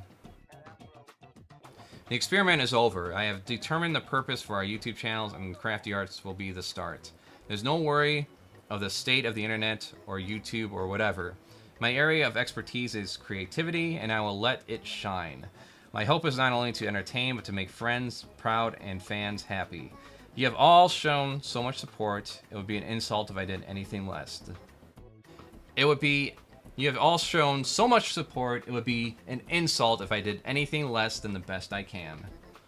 And now an expired link. 2018, age 31 to 32.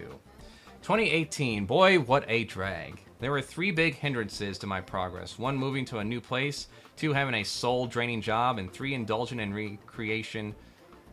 And 3, indulging in recreation in the form of movies and video games because of said drain. Early in the year, we got to spend time with a new friend of ours, Malcolm, from Channel Awesome, and it was amazing, and it was a amazing time working with him. I remember how much we all missed him when he left, too, and I didn't feel that way about anyone else since meeting Frederick Fox the year before that. Later in the year, I got a job I liked for once, and that improved my motivation even more. The ambition and positive outlook is inspiring, to say the least. I reluctantly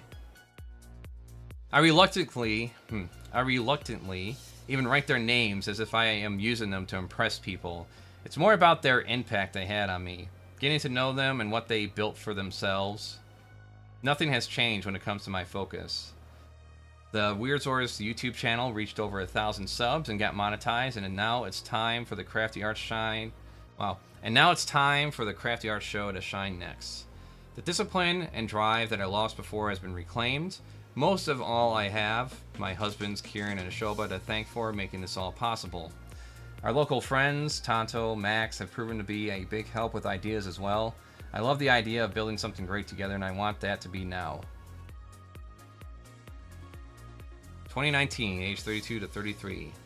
Patience. I have a career I enjoy, and it has helped me get my mind back. I look forward to gathering up content for Crafty Arts and Weird Zors and just putting on a show of entertainment. It can be overwhelming with so many things I could do. It became a matter of focusing on what I would consider the most important thing for my own legacy. Assuming no tragedy happens, I got about another 45 years to go. Time is running out. I got nothing to lose from trying. I want a successful business making art, commentary, and sketch comedy, philosophizing, analyzing, and self-reflection. Let's go. I am not going to scream that. 2020, age 33 to 34. It's been quite the journey this year, finding a permanent residence, securing a art and gaming room. The pandemic this year hit hard for a lot of people. It was luck for our family. That's it. We still have time when it can indeed still happen. Whatever though. Still have the Crafty Arts and Weird Zors YouTube channels to manage. Plenty of art ideas, scripts, and topics to cover. There isn't much to say for this year. Progress has been slow as always. However, I am now finding ways to streamline production. I just need a time when I can pile on the finished works and release them. But until then, thank you for those who have remained my friends despite us not getting to see each other that much. And thank you for those who support me in one way or another. 2021, age 34 to 35. What can I say? I could complain about not being a full-time creator, but it's trivial in comparison to how bad things could be. The learning never stops. I want to be a better artist and writer. There is no way to turn this off. I'd go crazy if there was no time for creativity. That being said, it helps having a job that I at least enjoy to an extent. The most drained I ever felt was being negative about my position in life. Ironically, it's what kept me from getting a lot done. That's what it comes down to. So many ideas, and the only way to see them realized is to just do it. Pick and choose which are the most important projects to me. I create because I have to. It's everything I am and do, and I hope it brings some entertainment to others that come across it. In 2022, age 35 to 36. The years have become a blur. Even before the COVID pandemic, the days overall felt like they come and go with little to remember them by. Really, it's because the current state of things and occurrence with my life is pretty good. In comparison, at our lowest financially and emotionally, the year would be a lengthy series of unfortunate events. The year would be a lengthy series of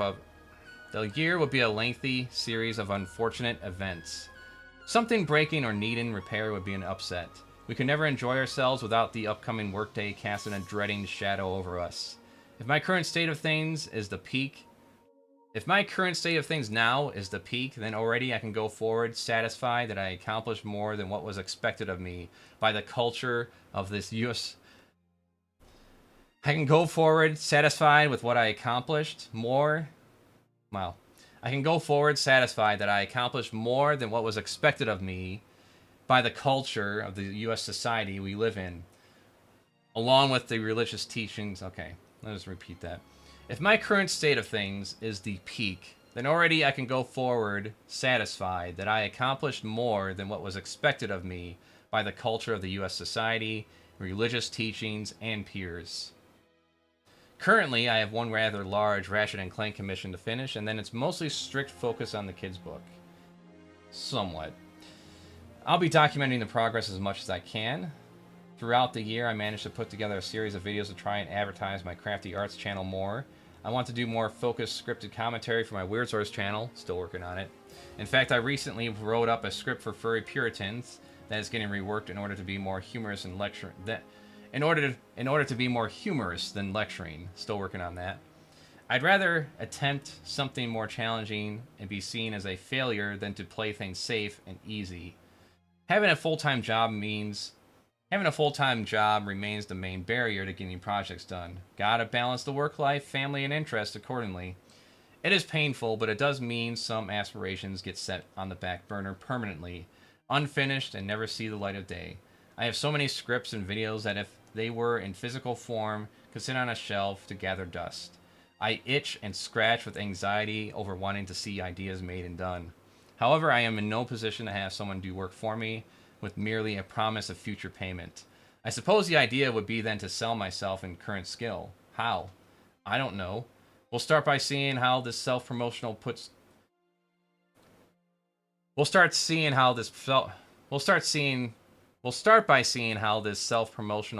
goes once it's complete. Damn it. I don't know. We'll start by seeing how this self-promotional push goes once it's complete. This is all just a mere venting. By all accounts, things are going better than I could ever hope for, thanks to my two husbands and their efforts to keep me social and grounded in... By all accounts, things are getting better than I could ever hope for, thanks to my husbands and their efforts to keep me social and grounded in reality, and have a grasp on the bigger picture. They understand none of this was ever for simply money or fame, but creation for creation's sake, and giving meaning to my life. Maybe I'm the living example of why you should have a backup plan in place of doing entertainment in any form doesn't work out. Maybe I am the living example of why you should have a backup plan in case your plan of doing entertainment or any other form of entertainment as a living doesn't work out. So be it. How many potential creators have we all seen drop off, give up, or cost themselves a career over poor judgment? All lack of recognition aside, I feel pretty damn accomplished right now because fame and fortune was never the goal I was aiming for. Thank you for my supporters, family, and friends. Without them around, I wouldn't find much passion in what I do either. Good luck in this year, everybody, and onwards on to 2023. Which I don't have the review of right now. Okay, where is it? Boop, boop, boop, boop, boop, boop, boop, boop, boop, boop, boop.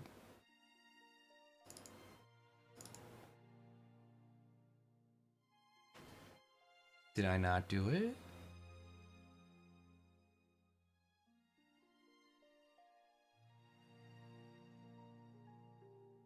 No, I know I did it.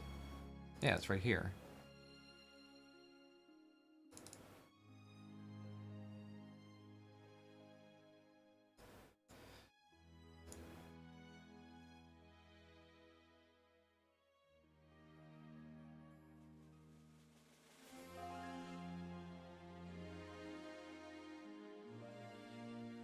Oh, duh. Wow, I'm an idiot.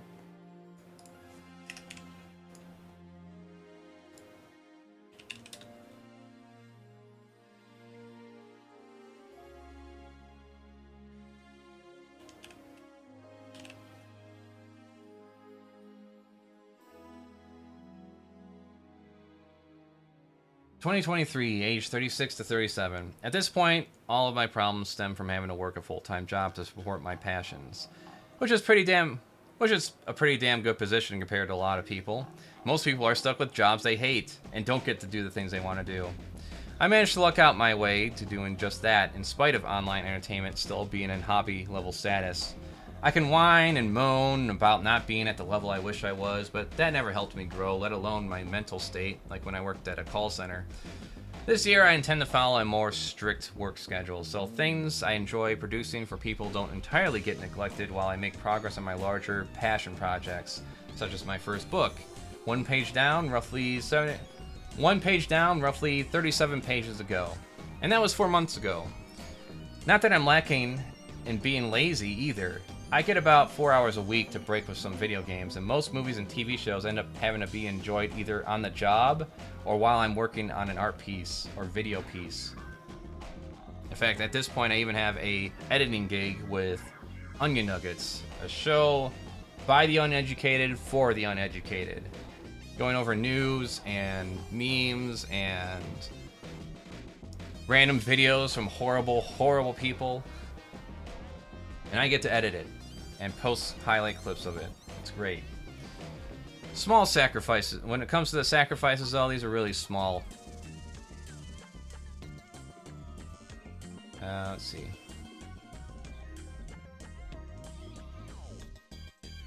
As far as breaks go, I get about 4 hours a week to break and play some video games. Most TV shows and movies end up having to be enjoyed either on the job or while I'm working on an art piece or video piece. Those are small sacrifices, really. It would either be that or neglect our family. Speaking of family, our new addition is a doggo we got last year in December. As of writing this up... Speaking of family, our new addition is a doggo we got back in December of 2022. As of writing this up, he's in line for surgery and, well, he's worth it. I never thought I would ever have time for a pet, and yet I found a way, and he's just a fluff ball of joy here. I'd have things no other way right now. Except getting more projects done and achieving full-time entertainment and creator. So, with that goal in mind, here's to 2024.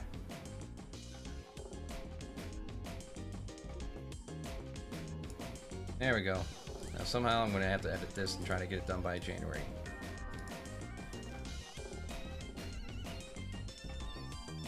That should be easy.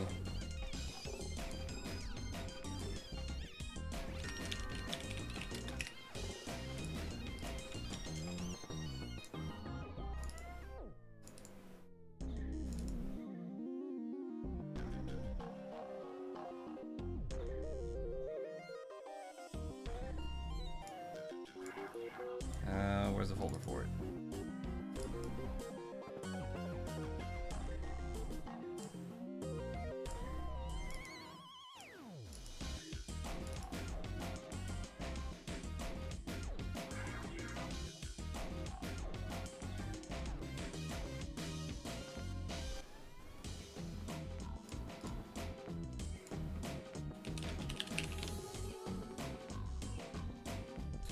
Okay, so I don't have it.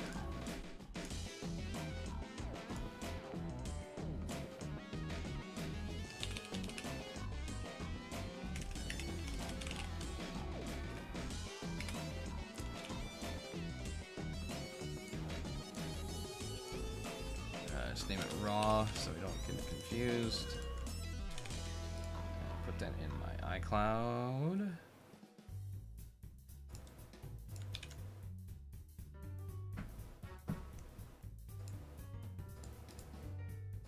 Man, I need a break.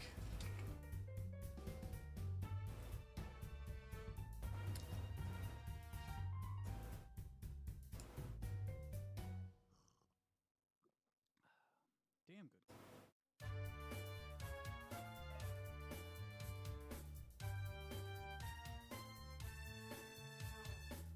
Yeah, I'd say I improved over time. Just a little.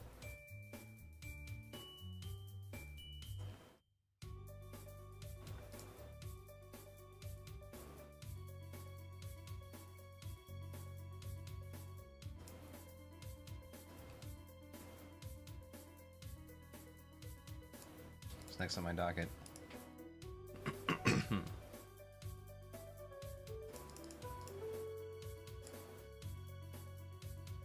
Oh, let's see. I do have another video I want to record. Monsters and Pets. funny because I actually recorded this video before we got our pet, for our doggo, so it's gonna be kind of weird talking about how I have no pets. But oh well.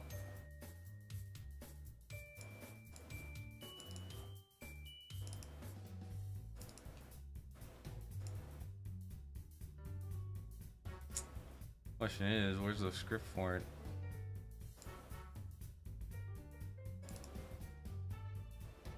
Is this it? The one I marked the date?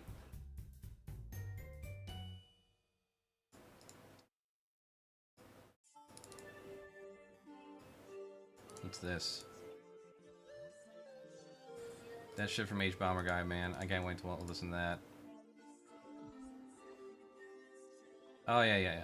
Giving Golden Wolf your credit for the gift he gave me. He gave me a pretty good sized lemur. I had one of them. Doesn't matter to me. This one's a gift, so it's more important. So I treat that one with kindness. It sees no yiff in action. Ooh, Maddox is back.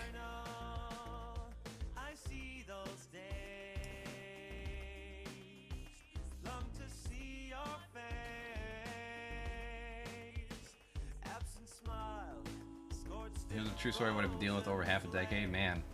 Yeah, he came back with a pretty strong video about being fucked over from friends and strangers on the internet stalking him, trying to pin a false rape accusation on him that was admittedly false later. Yeah, it's pretty wild shit.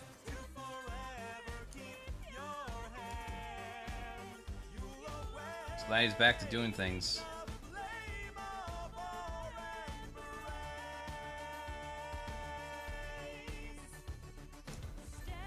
There's a man on. You know?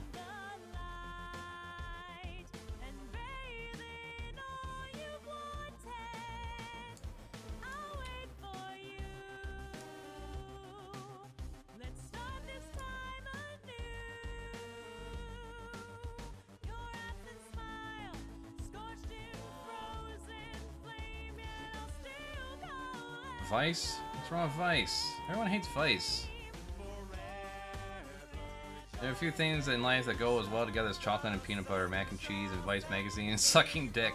If that's your thing, more power to you, but it's not the usual function. Oh yeah, it's because they do a lot of cringy BuzzFeed kind of shit. I never even noticed that. The only documentaries I ever noticed is when I did shit like the people who fuck donkeys as a tradition in another country. Yeah, shit like that. Shit that they can't really get monetized for.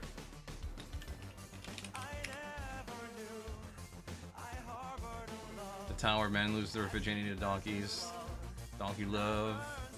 Looks like someone made a trailer on this, a documentary on this. Damn.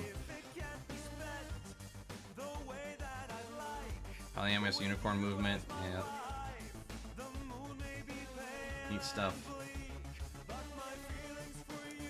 Yeah, furries love the virtue signal about zoophiles. It's pretty hilarious.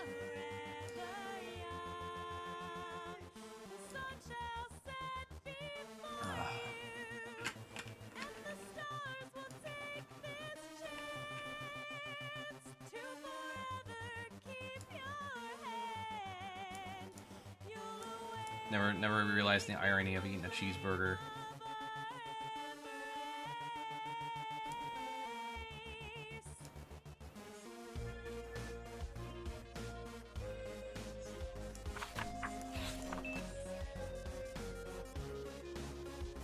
Let's see here.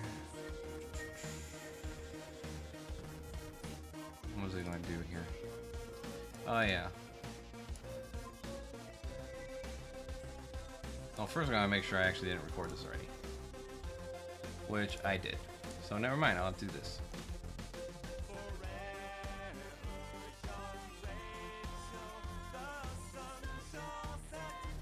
Yeah, this is October. Wait. Let me check this. I'll be pissed if I try to edit it and find out something that was out of date. Or it could just lock up.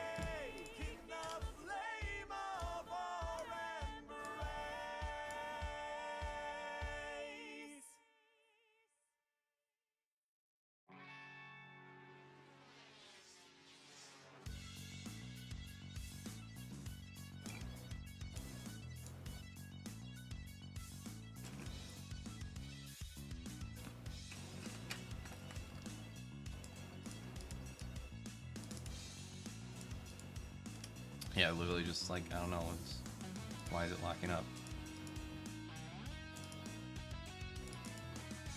Why can't we open the folder?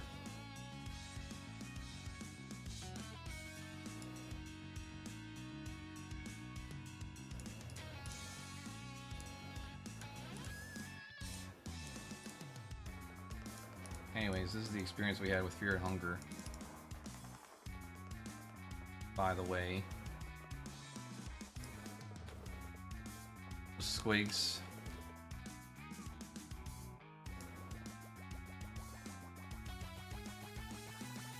Yes, use necromancy. Thank you.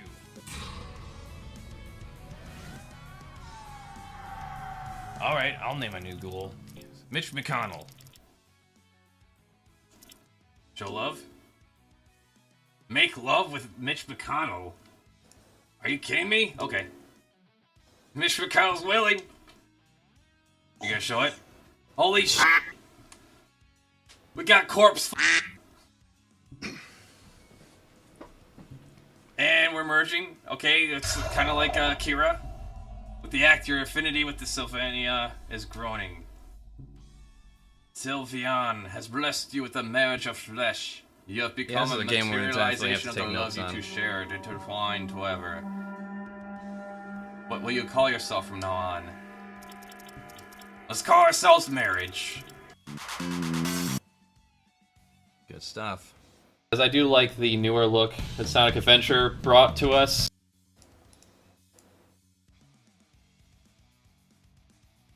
Anyways, I wanted to check this out. So, do we to record this? Where are you?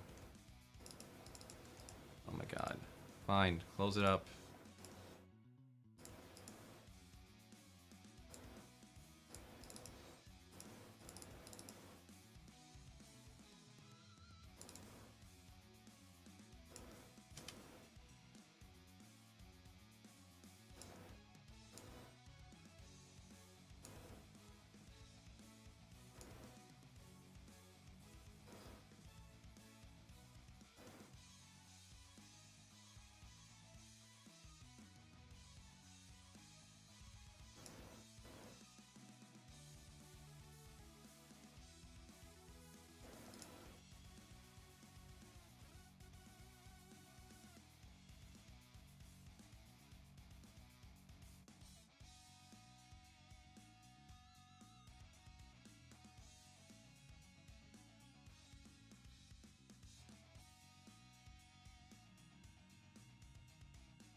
Okay, so it's edited. I mean, it's recorded. Just need to edit it. Cool.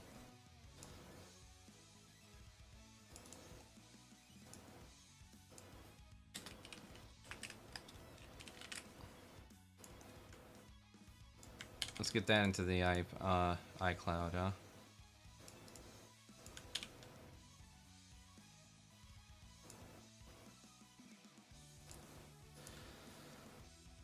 All right. So, yeah, future videos. We got Has-Been Hotel. I got the Inner Demons video. I got a furry video that I needed to just edit and put that together. And then, so yeah, it's going to be a busy year. I'm actually going to have a lot of projects lined up and done. I have the monster video done. I got a few more videos on top of that one I want to do in relation to monsters and pets. And just going over like cinemas where the monsters are your friends. I always love those. In fact, I got a few more drawings I want to make inspired by that concept. So I'll be making those on top of working on this book. So from now on, Sunday is going to be an art day. Preferably in the mornings, if I can manage it. Either that or Saturday nights, one or the other. I'm trying to find like a way to make progress on every little thing I have going on. So, editing videos for Onion Nuggets, getting art projects done, having a little time to play some video games, get some video gaming done, because I think I would just crash if I just didn't have any kind of break going on. Even though I try to make that a show in itself too, to entertain and whatever. Really, I think a lot of this too is just entertaining myself. Let's be real about that. But hey, if I was doing it and I wasn't enjoying it, then I wouldn't be doing it, right? At least the end results of it. And then for the furry channel, oh boy. Yeah, I got a whole bunch of shit. I got a whole bunch of shit edited, made up. I just gotta put it together, really. The only major thing I have going on is the Fury Puritans essay I want to work on, and the big music video. So the music video first, and then the big essay I want to do. And with the fact that a lot of these people are fucking frauds, apparently James Somerton, Illuminati. Who else is on that list? H Bomber guy, fill me in.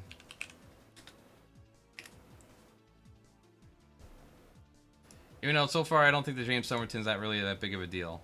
Aside from the movie shit.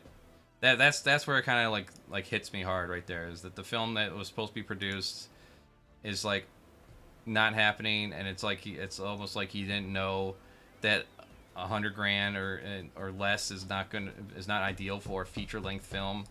One which wasn't on the original list people funded, called The Listener. He'd be spending $20,000 to $30,000 of the So something that wasn't even on the list. Telos money on it, and as an apology for the lack of updates, he would be adding an update page to the Telos website later that week to keep people informed. 10 months later, this hasn't happened. The Telos website does, however, have a working donation page where you can give him more money for rewards up to and including getting to make requests about the films. What? No. Don't ever fucking do that. I don't want any outside influence on my stories. Are you kidding me? What films? Months later, this July, he announced Telos had finally been incorporated as a real company. He called this a long and pricey process. Incorporating in Canada is a few hours of paperwork and costs $200 Canadian. He claimed an update was coming within a week. This was almost 3 months ago. The Telos Twitter account hasn't been updated in well over a year, but he recently opened a Telos Blue Sky page, which has made one post with a poster for a new movie supposedly coming in 2024, which isn't The Listener or any of the previously mentioned films. Every time I look in on Telos, I find no updates on. I don't know. I guess as long as they're doing something. I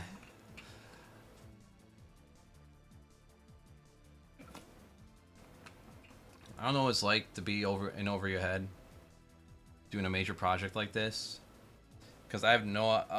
I'm not going to pretend to know all the intricate details, what it takes to make a movie. So I don't want to be fucking like putting myself on a pedestal over this shit. I know I'm falling back into this again, but I shouldn't. So anyways, I want to do the final thing I wanted to do. I want to go through my subscription list and see what I can find to unsubscribe from. I got like 977 video subscriptions on here, right? Let's go down the line. Let's go down the line.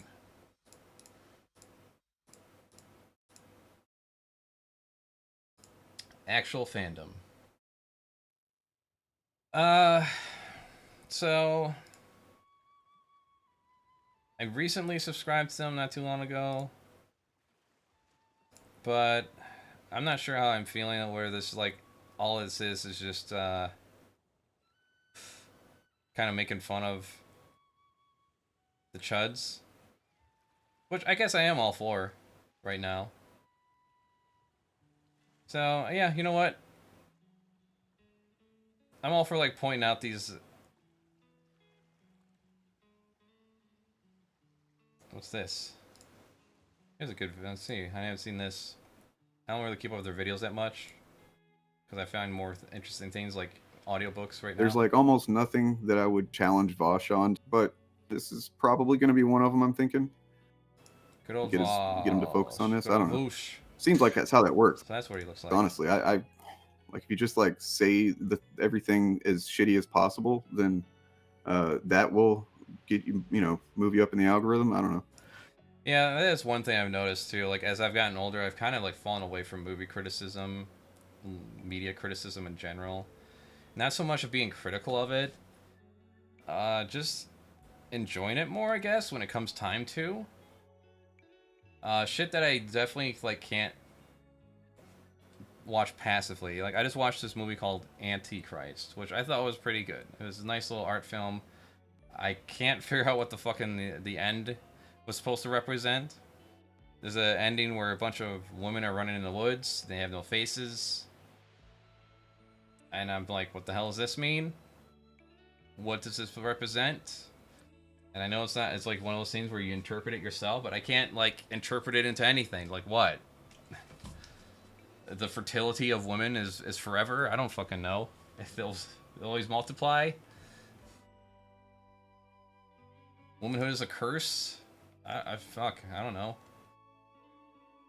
But anyways, like even with movies, like I like the Sonic the Hedgehog movies. I liked Detective Pikachu for its own reasons. Like I can listen to the criticisms at this point. I don't really care to like intently listen to criticisms of the movies, but I can agree with them. Like yeah, the acting wasn't that good. If the effects could be better in some of this, yeah. Sure, that's true. I'm not going around saying these movies are masterpieces or they're on par with fucking Citizen Kane or Taxi Driver or whatever. I just enjoy them. It's a lot. I think it's because it's a lot easily weighed on my mind than current events that go on in the real world, where it's very it's very violent, complicated, hopeless.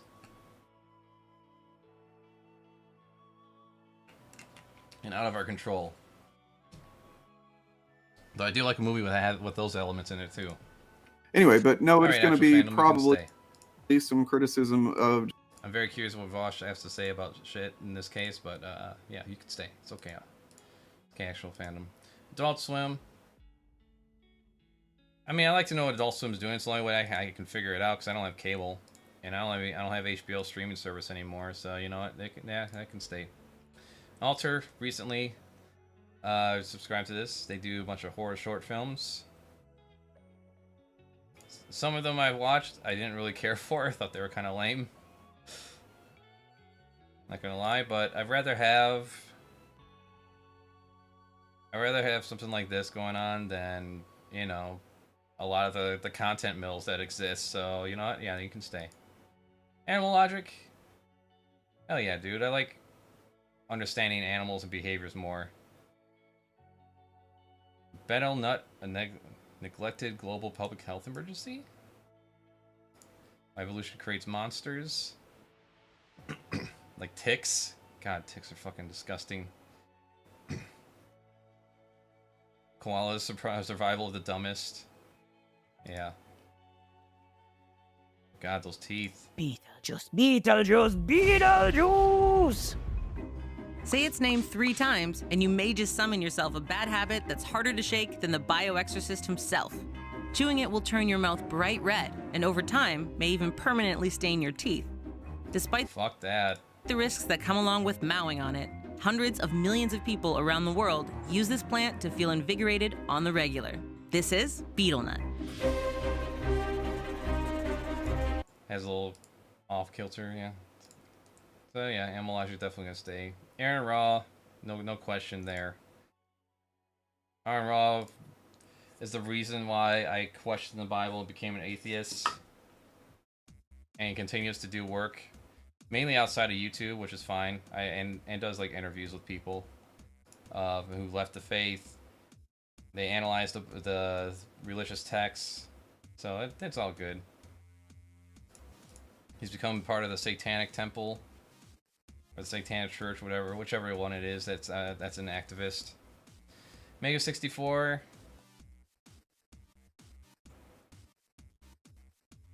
classic group. Still doing skits. I like their sayings. I like their Dragon Ball Z shit. That's just like summed up in 5 minutes, and it's just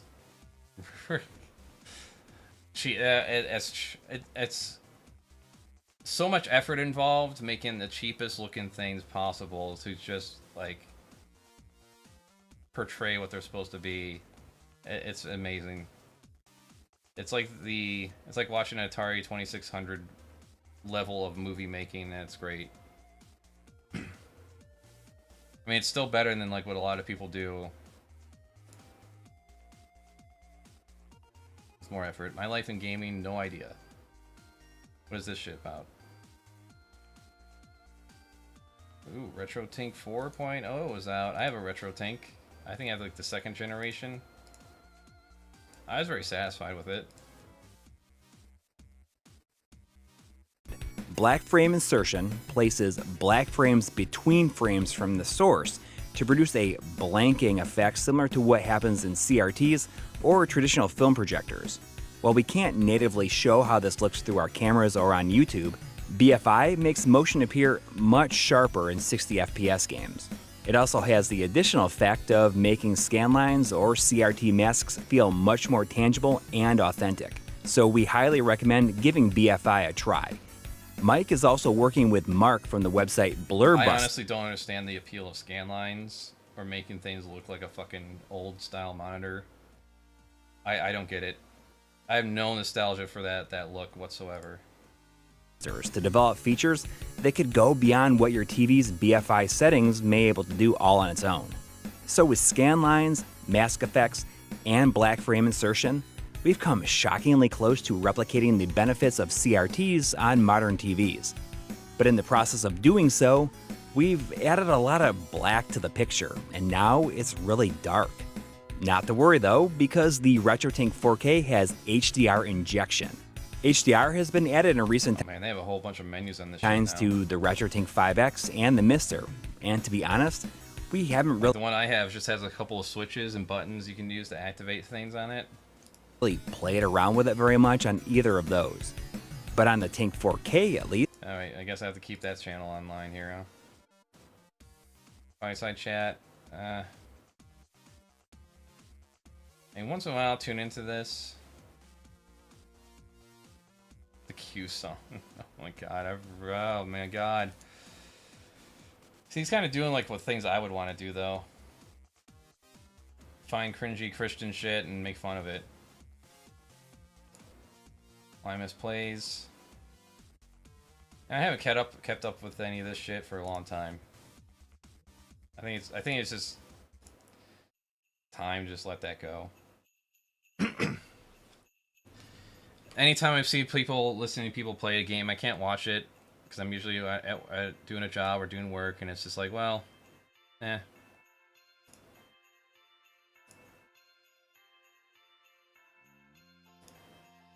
Oh, maybe I could give it a chance. Maybe I could resubscribe.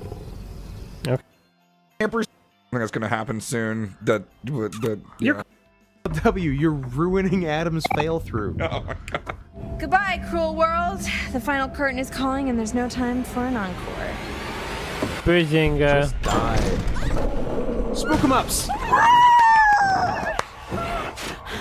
Now you're a dog. What if I do neither? Bear spray. I'm gonna try neither. I'm gonna try neither of them. Yeah, you did good. Oh boy! Oh, correct choice. There we go. Correct ass choice. The section was taking too long. It was not a good section. Ripped your throat out. Yeah.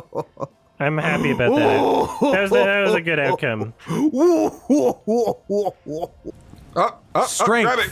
Hey, you fucked up. The one chance you had to get it there.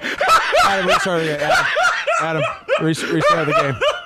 This will open the No, I didn't know it was. I didn't know it was timed. Adam, restart the game. Oh my fucking god. That was funny. Start the game again. Nah. Filthy Frank. Last video. Rat Chef. Yep, he quit too, by the way. So yeah, I outlasted Filthy Frank, and I outlasted. Well, Filthy Frank doesn't count because he quit on his own. I outlasted the Filthy Frank copy though. He gave up.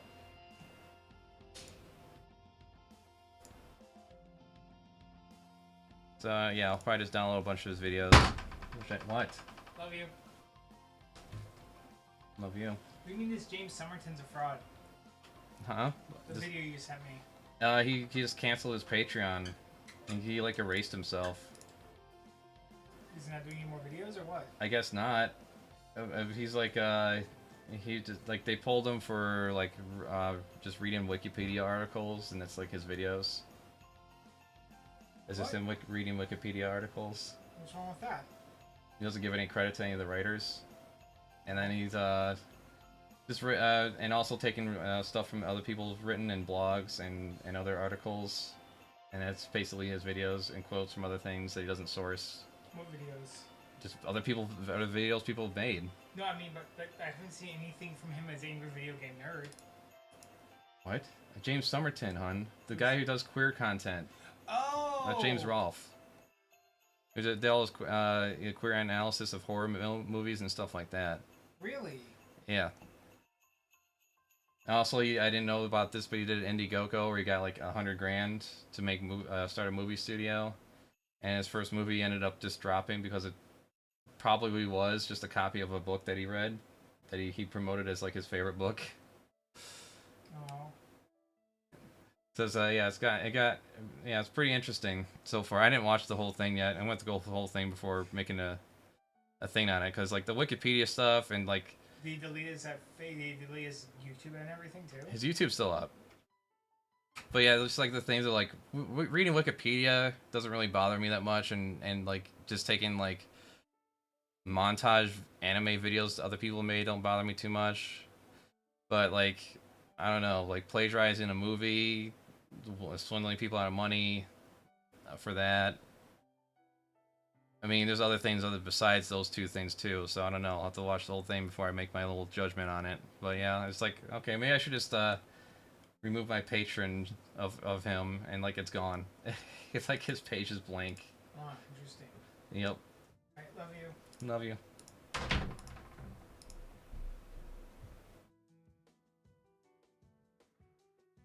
Hey, got a new follower on Blue Sky. Hell yeah.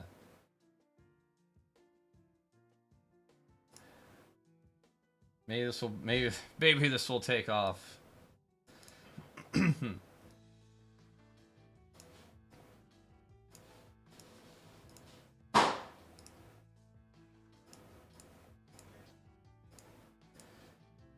Yep, goodbye, Filthy Frank. 3GI. Shrek Fest, Shrek Untold, Shrek Retold, whatever. I'll just so I know what it is. So this one, 1971, 1791, been gone for 5 years now. I think it's time to just let this go, huh? My problem with unsubscribing for a lot of these channels is like, how the fuck am I supposed to like find this again? If like, oh yeah, I remember that. Oh, what was the channel called? I don't remember. This guy does like a lot of Five Nights at Freddy's stuff. Still, he does Five Nights at Freddy's stuff. It's just music. And he's got a lot of shit for it. 1.2 million. He also did a nice little big concert at FWA last year. Play you music plus more. Plus more. Don't be scared of what will happen. You call it a guilty pleasure, I guess. You can say you can stick around. Fox in Space, no question. You know, my friend, and making Star Fox Fox in Space animations. Yeah, there's no question there. Let's see. A Matter of Film. Last video was 5 years ago. I came across them, I think, looking up analysis on like Requiem for a Dream. Yep, so I guess they're done. You know what? Let's clean up my list a little bit, huh? Amon Animations, no fucking question, sticking around for that. He makes some of the best political shit I've ever seen. I love it. Joe Rogan returns to Monkey. Isn't carbon dioxide responsible for an increase in the temperature of the Earth? That's all media hype. But let me just tell you. Oh, Jesus. Joe, Yeah. And just to keep in mind, these are all like actual audio clips that he pulls. So this is not like out of context. This isn't something he voice acts for the most part. And there it is. Swear to God.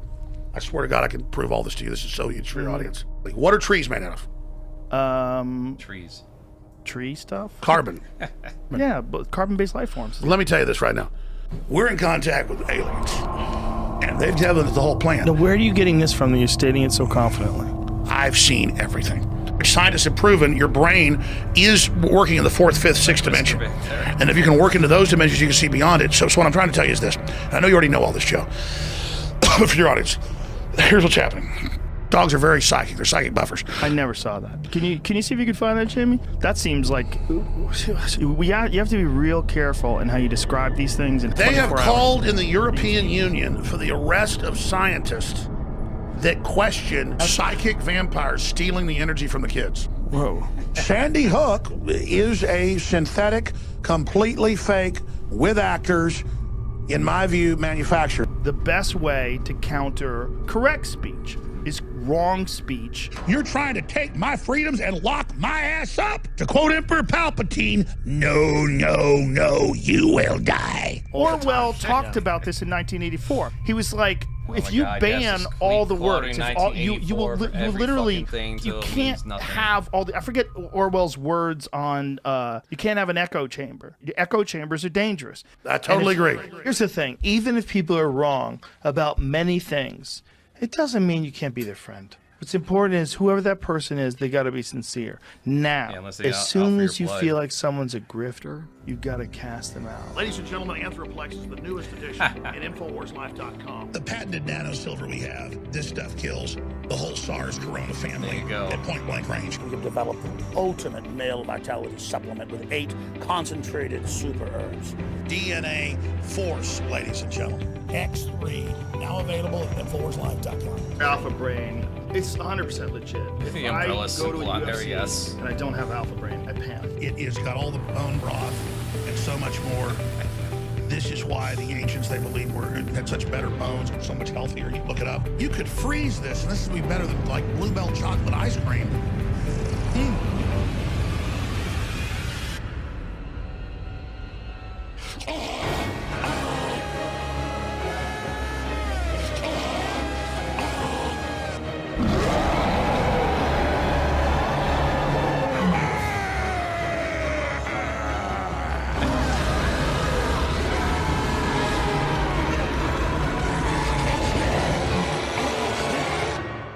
Anyways. And that's why he stays.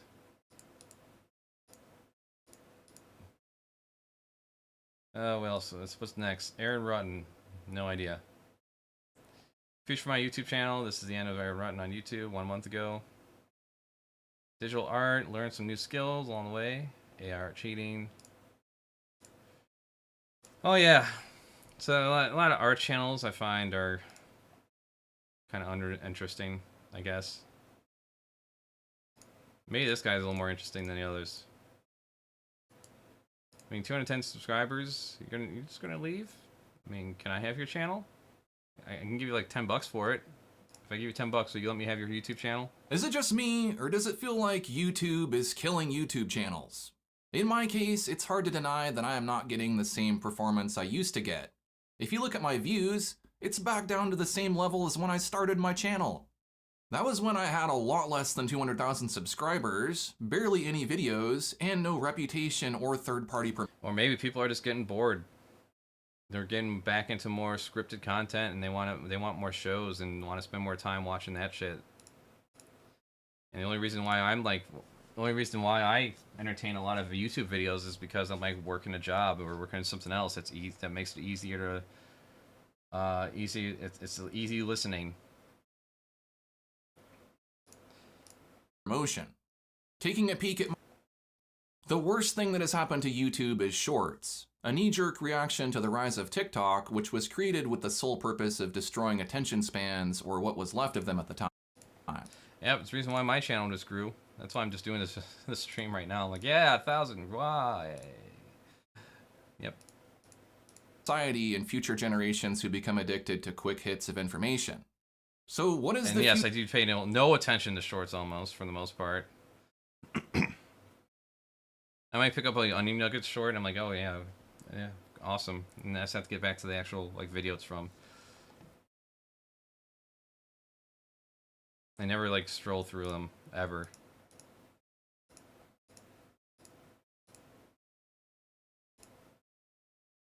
Yeah, you can stick around, sure.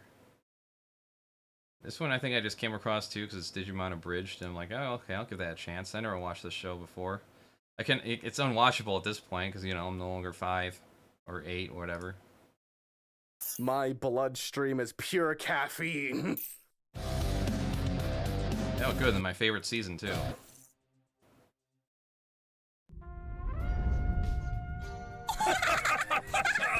Oh, Calamon, this is such fun! I know, right? We should do this forever! And ever! And ever! And ever!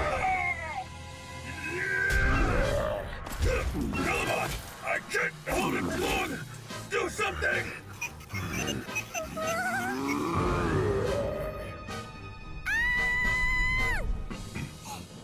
Oh God!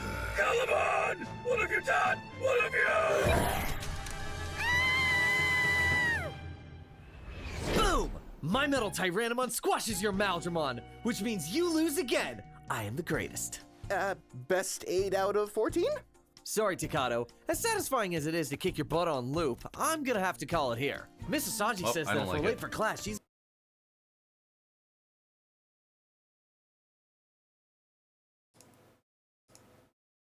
Bye-bye.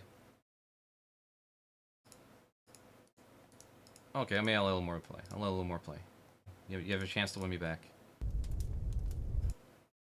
Crud! Oh!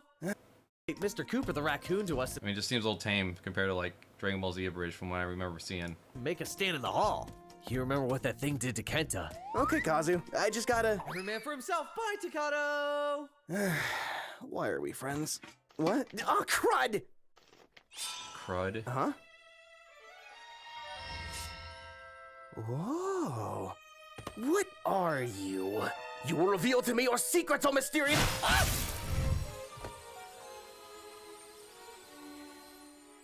Oh, thank God. I thought you were about to...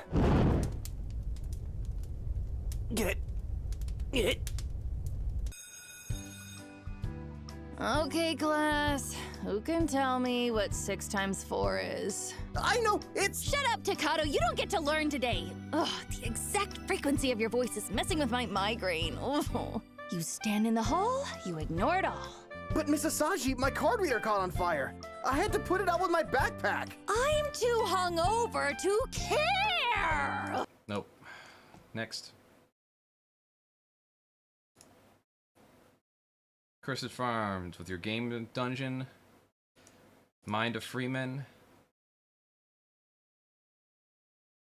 Yeah, some interesting reviews, because he reviews a lot of like obscure games that I never even heard of or knew existed. Like, yeah, here's one. Zany Golf. Never heard of it. Thanks, Will. Also, the last level is just designed to kill you, and looks like an electric torture chamber for the Nazis that's been retrofitted as a mini golf course. But it's the last level, and this game has no special ending, so that's forgivable. Yeah. Love it. Acolytes of Horror. Is this guy stealing from Wikipedia? Is this another one I'm gonna have to look into? I liked his video on yeah, his breakdown of the Green Knight. That was great. Horror that fears politics. I don't remember watching all of that. I guess I didn't finish it yet.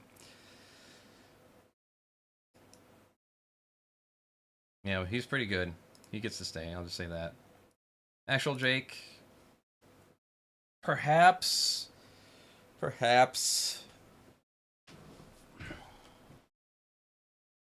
I just don't really.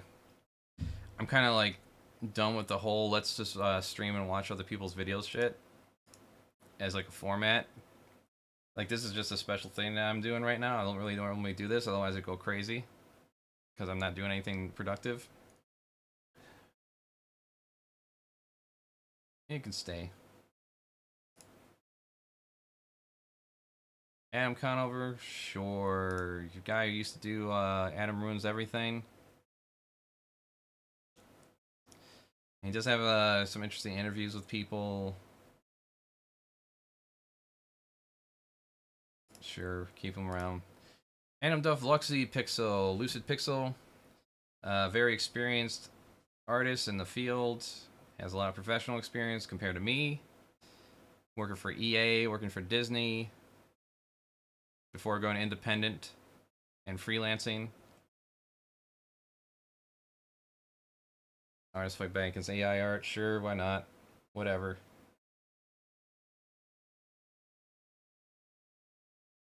Yeah, he does good commentary stuff, so I try to keep up with him. Adam Johnston, YMS, sure. Last video on this channel was 10 months ago. Fursuit Washington stream, sure, why not? I'm curious what he's up to. I like Adam. Adam Savage tested, and I won't really keep up with that shit.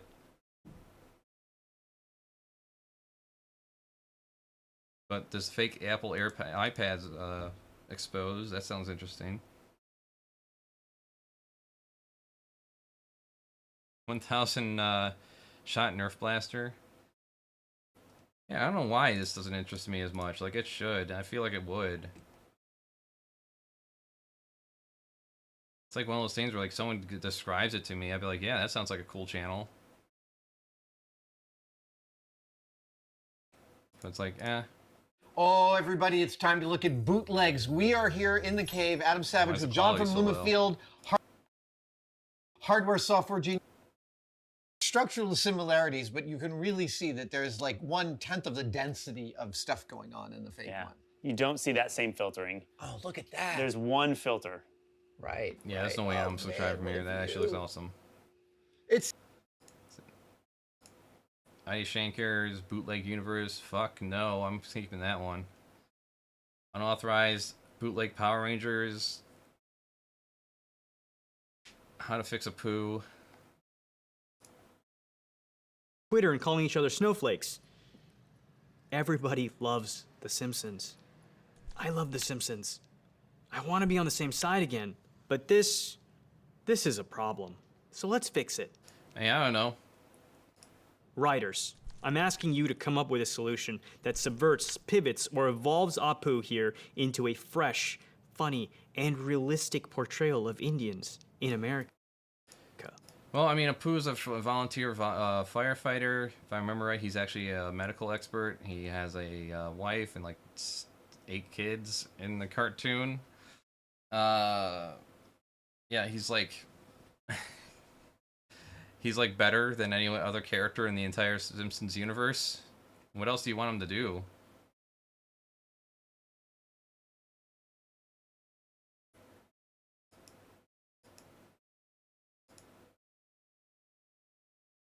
The funniest part of this video is they actually posted it unironically. Yeah. Oni plays.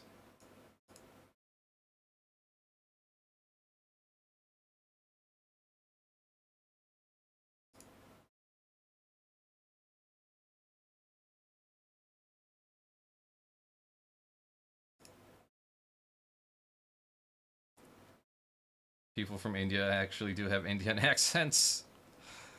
Yeah, it really was a non-issue that a bunch of lefties, or supposed lefties, really bought into, didn't they? Yeah, Adler the Eagle.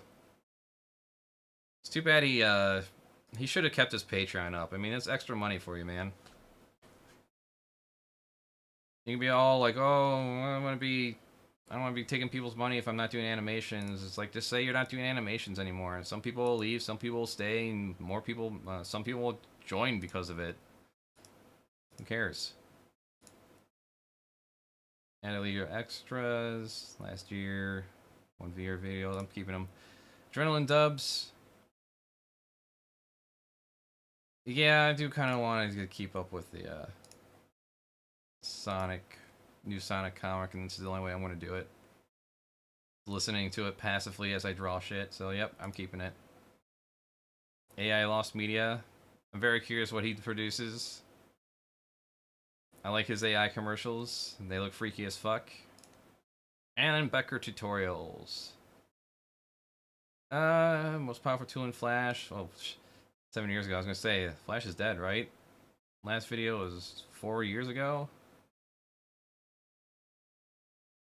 Yeah, I did a lot of stick figure stuff. I guess he's done, and I'm done. Alex Henderson. Not much to say. He does pretty good video animations. Oh yeah, did the Rhino in the Bowl. Rhino and Red Bill, excuse me. I wish I could have, I should have done a video commentary on it. In fact, I probably should do one still. Who cares? Let's see. Artist stuff. Drawing tutorial. NFT collection with Procreate. What?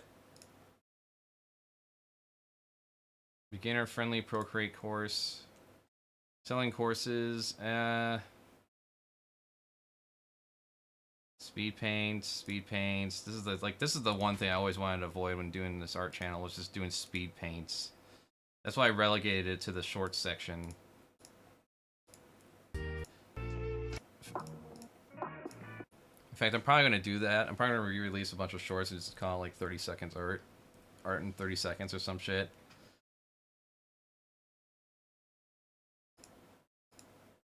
Just do a very quick retread of all that, just to keep the views going, because like you get a lot more eyeballs on your channel that way, and just get a lot more subscribers, and they'll potentially be more interested in your long form stuff. This guy does not impress me though.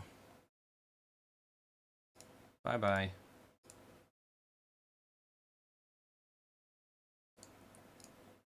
Oh wait, I think this is the video that got me interested in the first place.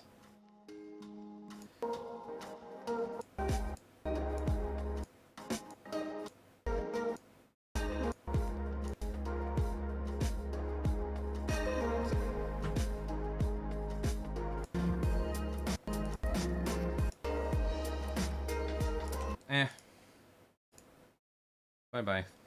Next.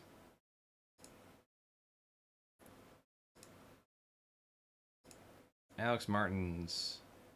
The hell do you even do? 20,000 subs.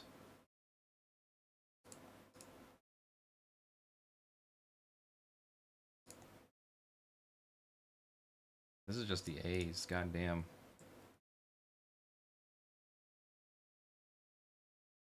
I want to just skip around. To show you what to do. What do I need to do, Steven? Is there anything else on? No, Steven's been the only thing on TV for years. Don't that shit look good? Mass boy, I can't hear the meat sizzle with all that racket. Oh, I'm sorry. It's just I haven't eaten in 9 days, and I think I'm starving to death. Oh no! Are you sure? Yeah, I'm pretty sure. Don't worry. I think I know a pretty well-fed normie. Oh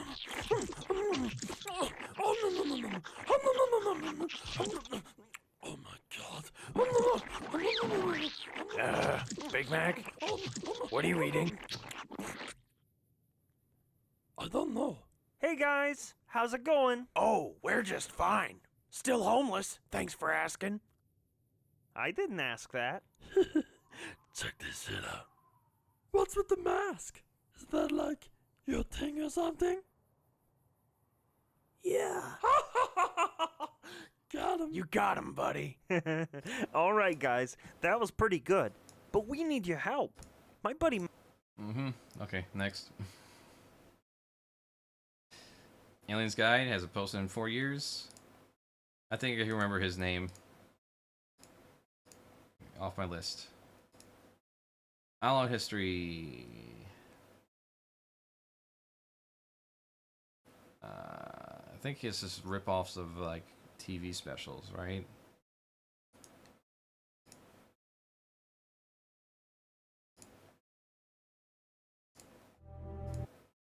Fasting during Ramadan and the pilgrimage to Mecca. Muhammad is the last prophet, a perfect man, but still only. Alright, yep, I can stay. All the best, all the worst. That's definitely staying. Because, like, these are all very obscure videos.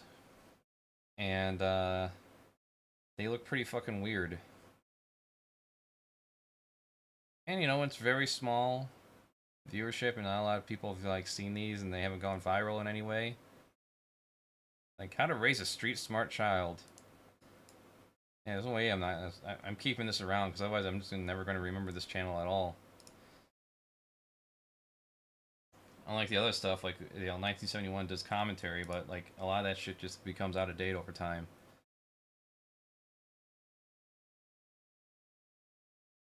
"20 days painting Alice in Wonderland like you've never seen before." Wow, okay. What do you got? What are you doing? Professional painter, currently living in Germany. Children who can simply get on with the business of growing up. Let's start with the basics. Remember those words of warning you heard as a child? Stay away from strangers? No. Well, it's good advice. I run but into it's not good strangers. enough. I embrace to raise them. a street-smart child, you have to go a step further. Does your child know what a stranger is? What a stranger does? The fact is, most children just don't know. I mean, that's why they're They strangers, think because a we don't know who stranger they is are. Someone threatening and evil. The problem with telling your children don't talk to strangers is that the bad guys don't always look bad. And in fact, I would say they almost exclusively never look bad. Like, what the fuck, man?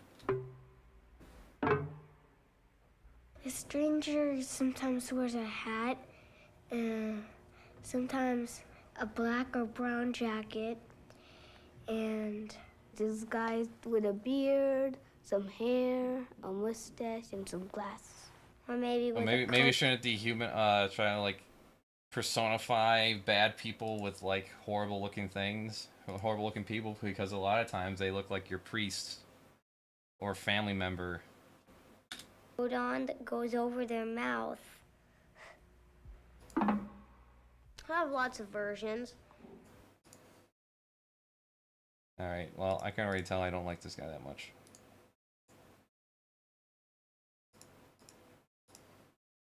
When I was a young whippersnapper of an artist, I thought that if you wanted to get really good at painting, the only thing you needed to do was to paint a lot. And if you did that for 10,000 hours or more, you would automatically be able to paint anything you want and be really good at it. Today I know that nothing could be further from the truth. So let's talk about it. See, that's By the way, problem. in case you're Fan art is wondering what very I'm popular, painting here, and, I'm you know, I finishing see a that, I'm painting like, that I want that. started a couple weeks ago. A futuristic sci-fi version of everyone's favorite yellow pocket monster, aka Commander Pikachu, which I'm happy to announce will be available as a print by the end of the video. But first I gotta finish it, and while doing that, let's explore how I essentially learned to paint anything I want, and why the explanation is a lot more much beliefs. That's how long that is. But the problem with that simple calculation is that it ignores all nuances. Even if you spend the next 10 years painting nothing but faces, and you actually get really, really good at it, it doesn't mean that you can do the same thing on a 2-meter canvas. Just as a short story writer might... Yeah, well, seems like a lot of common sense stuff. Alpha Beta Gamer. And essentially this I'll get previews of like indie games that are coming out or in the process of being worked on, so the deepest sword. Yes, this is where you have to get a dragon off by stabbing it.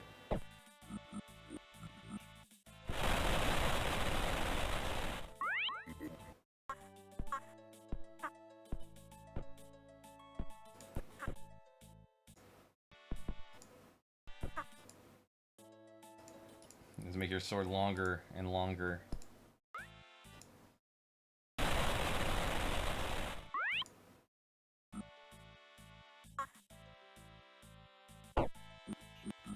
Ooh, so deep.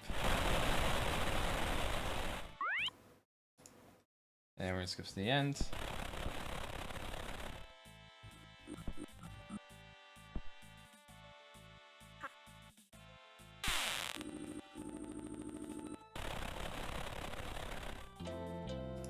That's it. Alpha Beta Gamer, same thing.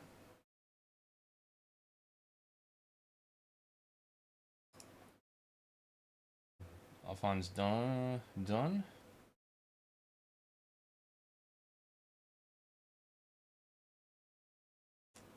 I can probably get behind that one. Always bet on Dunk.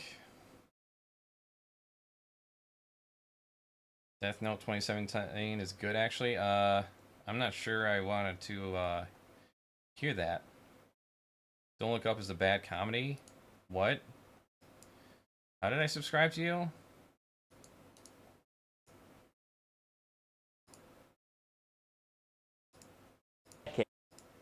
Act were able to convince the House of Congress that children's safety was worth more than money, and a bill to introduce more regulations back into children's television was passed.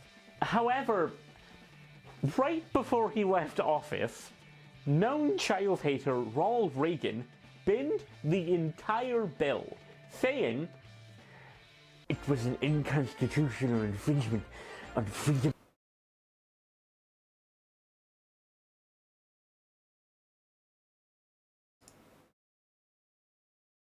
Both ending in the destruction of modern society as we know it. But I think Doctor Strangelove succeeds like where Don't Look Up doesn't, is because its comedic bit doesn't feel as condescending. In Don't Look Up, our two main characters placed in the movie is to be the grounding point for the rest of the cast to bounce off of. The voice of reason in a world gone insane. Meryl Streep and Jonah Hill being stand-ins for Donald Trump and his cronies. Also known as his family. Donald Trump in this movie is to Leonardo DiCaprio what Michael Scott is to Jim in The Office. He's a figure who can only really make you go. Doctor Strangelove does not have this issue. Directed by a cunt, it's a movie about a hypothetical situation in which the Cold War has escalated towards a nuclear stage, and the people trying to deal with it. There are comedic straight men for other characters to bounce off of, but we don't have any characters to... Bye.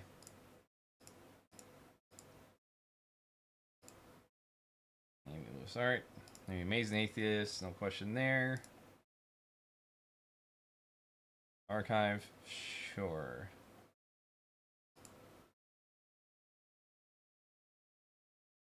Amy Lewis Arts. Let's see, a bunch of art material review stuff. Blech. Comparison videos. Nah.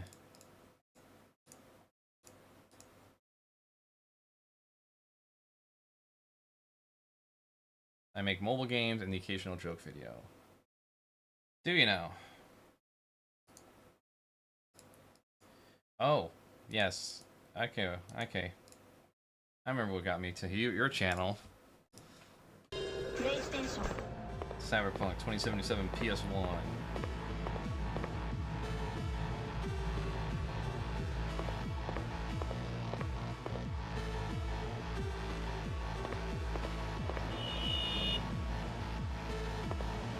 Don't do this! Oh.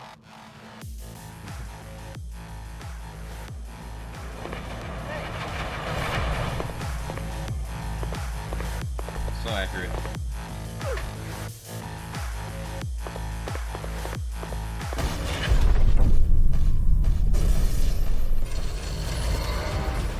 Wake the fuck up, samurai.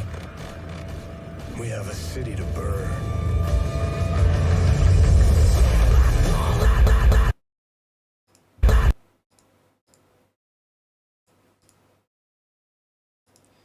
Yeah, it's been getting... I heard the expansion is really good. Maybe I'll check that out. Unity is dead. There's over again when I just want to play test the character controller for a while.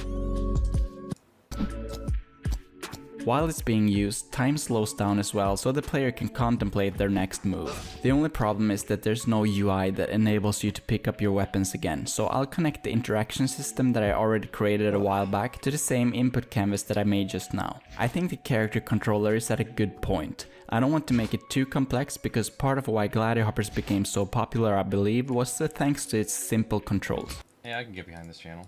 Sure. How much would you beg for subs? Would you sell your soul for views? Q&A 2 years ago. Oh yeah, I did the YouTube analyzing thing, and then basically like just that's all I wanted to do, so it's like whatever.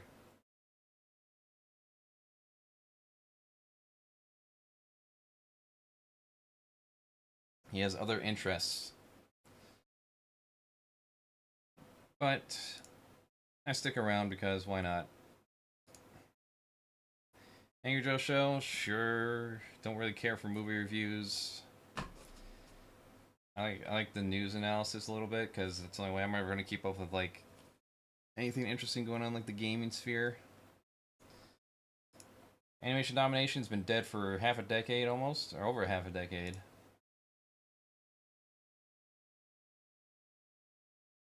Just a defunct YouTube channel because they just didn't get the support anymore.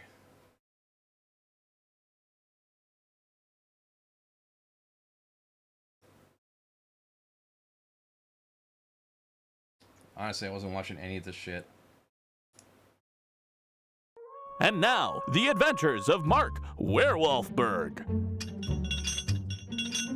How you doing? What's up? It's a full moon, and now I've shapeshifted into a lycanthrope. That's a werewolf. Let's explore the unknown. This is a ghost. I love the movie Ghost. You gotta get out of the house. Where am I supposed to go? I don't know. Where's Sam? He's right here. Tell him I love you. I love you. He would never say that. Ditto, penny up a wall. Ghost is great.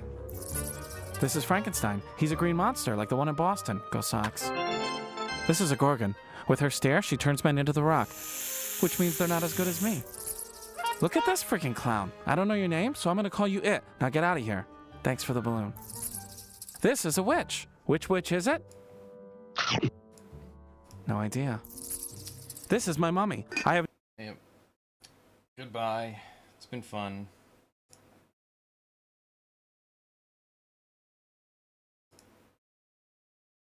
I'm gonna jump around a little bit because I gotta get going soon. I'm gonna call it quits here in about 10 minutes. Big dog eat child. This guy does like the I have no idea what happened here. Yeah, Jones cheap ass, big ass truck rental and storage. Yeah, that shit was awesome.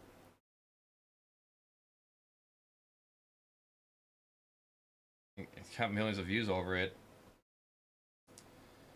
20-something Ninja Turtles, moving on. I guess with this, yeah, going from millions of views to thousands, yeah, I guess it didn't really go from anywhere else, huh?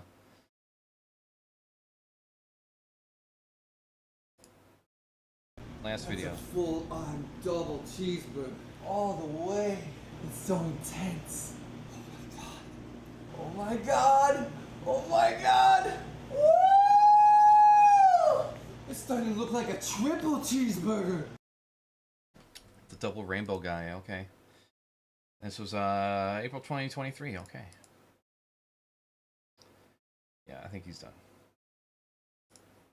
I can look up big ass truck rental. I'm never gonna forget that video.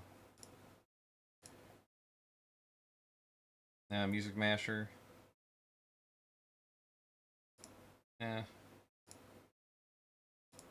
Kind of clean things up here, you know.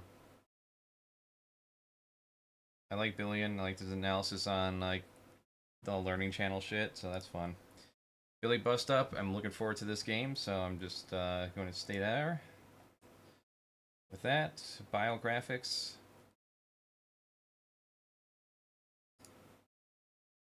Three videos a week. Another content mill. I think we'll have any time. Probably read an article over a person than anything.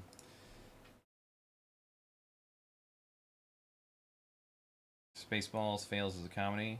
Oh yeah, I like Boss Level because they were making fun of shitty reviews. Oh man, looks like they finished themselves. 3 years ago, last video. Yep. I like to keep this around because I liked their videos. I just wish I could have watched more of them.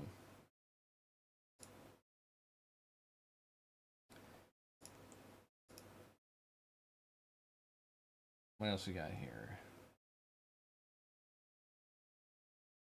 DL Jado, 11,000 subs. Power Rangers profile pic for some reason. Beast Wars review, Predator World movie review, Xbox review. Oh yeah, he's got that weird crystal doll thing. I'm going to keep him around just because he's odd. That includes animation. Yeah, got the Dragon's Lair shit. Last video was 3 years ago. Fuck it, he's done.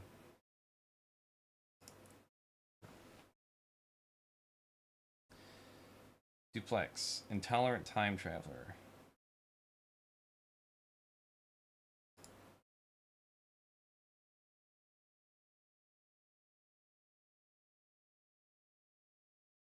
Maybe.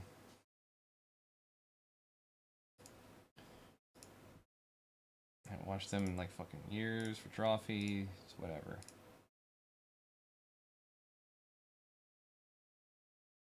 Dream Vision.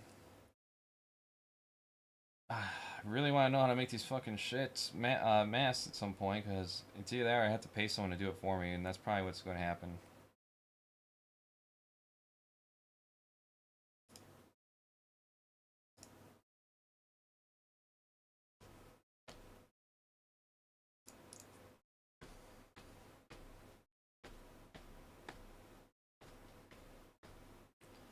Yeah, I really wanted to watch more Eplemon's videos, especially one on like The Matrix.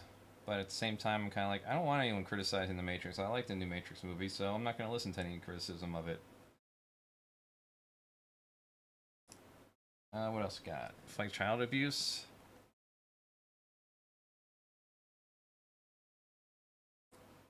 This is something that was producing like really... I mean, it's cringy for adults, but I guess effective for kids, perhaps? I don't know.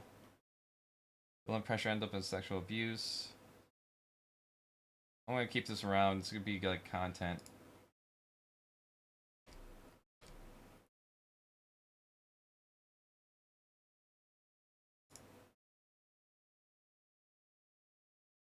Fighting Boys, oh, that's funny he did a review on this. I just watched these movies like last year.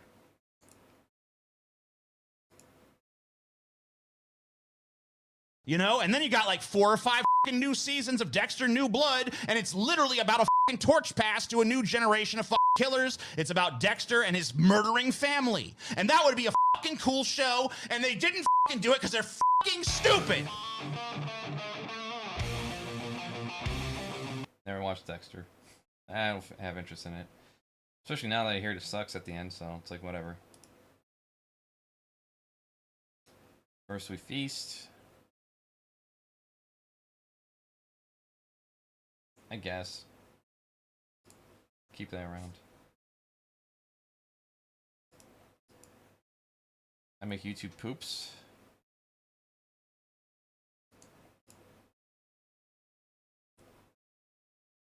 Question is, are they good?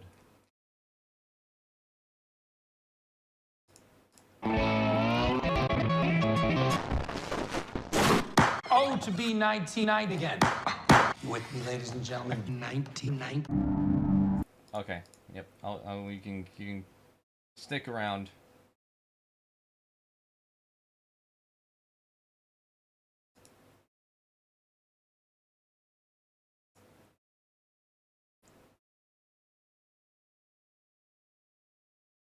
Pirate Bob Shoe? Videos that he like deleted or something?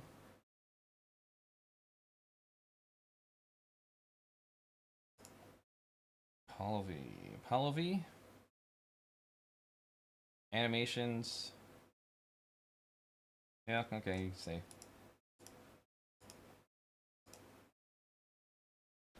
Ren's review. Something else no soul.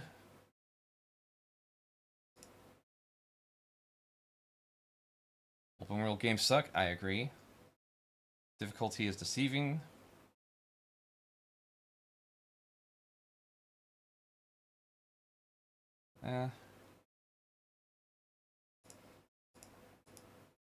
Go. Alright. Oh, still locked. Promoting himself, just became full-time on his own through saving. I like his indie reviews and promotion of that, since getting the game is kind of like falling the wayside. So after my review of the Netflix show Wednesday, I decided to check out the films Addams Family and Addams Family Values from, I believe, 1991 and 1993, 6 months ago, respectively, goddamn. to kind of see how they held I'll up in stick my around, estimation. Because in the course of the Wednesday review, I sort of heaped a great deal of praise on these movies and the performances. Especially, I praised Raul Julia, Angelica. Anyways. Nonpartisan, nonprofit organization, news organization for the Marshall Project. Okay, what do we got? Last video 1 year ago. Who are we?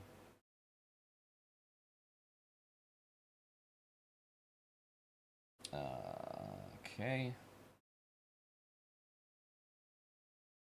Maybe. I mean, that seems interesting. It's very social driven, I can tell. For you, then and now, they definitely do interesting analytics on certain trends that are going on in the world. Sure. Flannel Fox. I noticed he did a lot of Switch reviews. Last video. There's a sequel to Enter the Gungeon? Oh, 4 years ago. Yep, I guess he's done. Bye-bye, Flannel Fox. With this slew of amazing games that launched on Apple Arcade, a lot of people seem to have forgotten that a touchscreen sequel to the amazing indie hit Enter the Gungeon has dropped. I must admit, when I heard about it and thought what a touchscreen version of Gungeon would play like, especially since I've played some really lousy iOS ports of amazing games, I didn't have my hopes set too high. But boy, was neat. Alright, last one. And then we call it.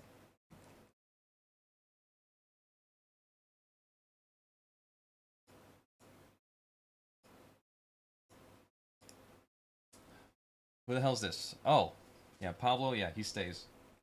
He does a lot of those interesting, intricate metalworks.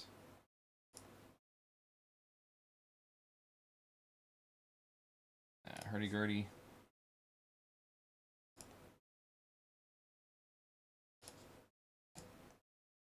Cheap in the box. Nah, he's up and coming. I like him, so he's gonna stay. Animations. I like short animation stuff.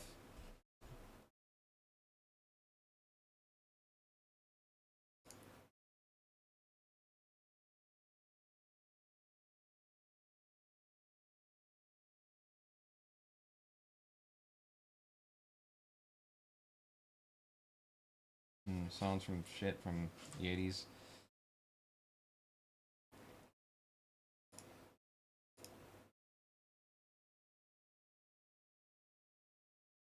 This guy loves dinosaurs.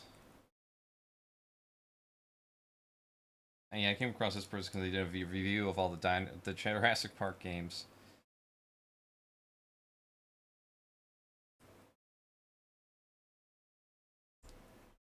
I don't know.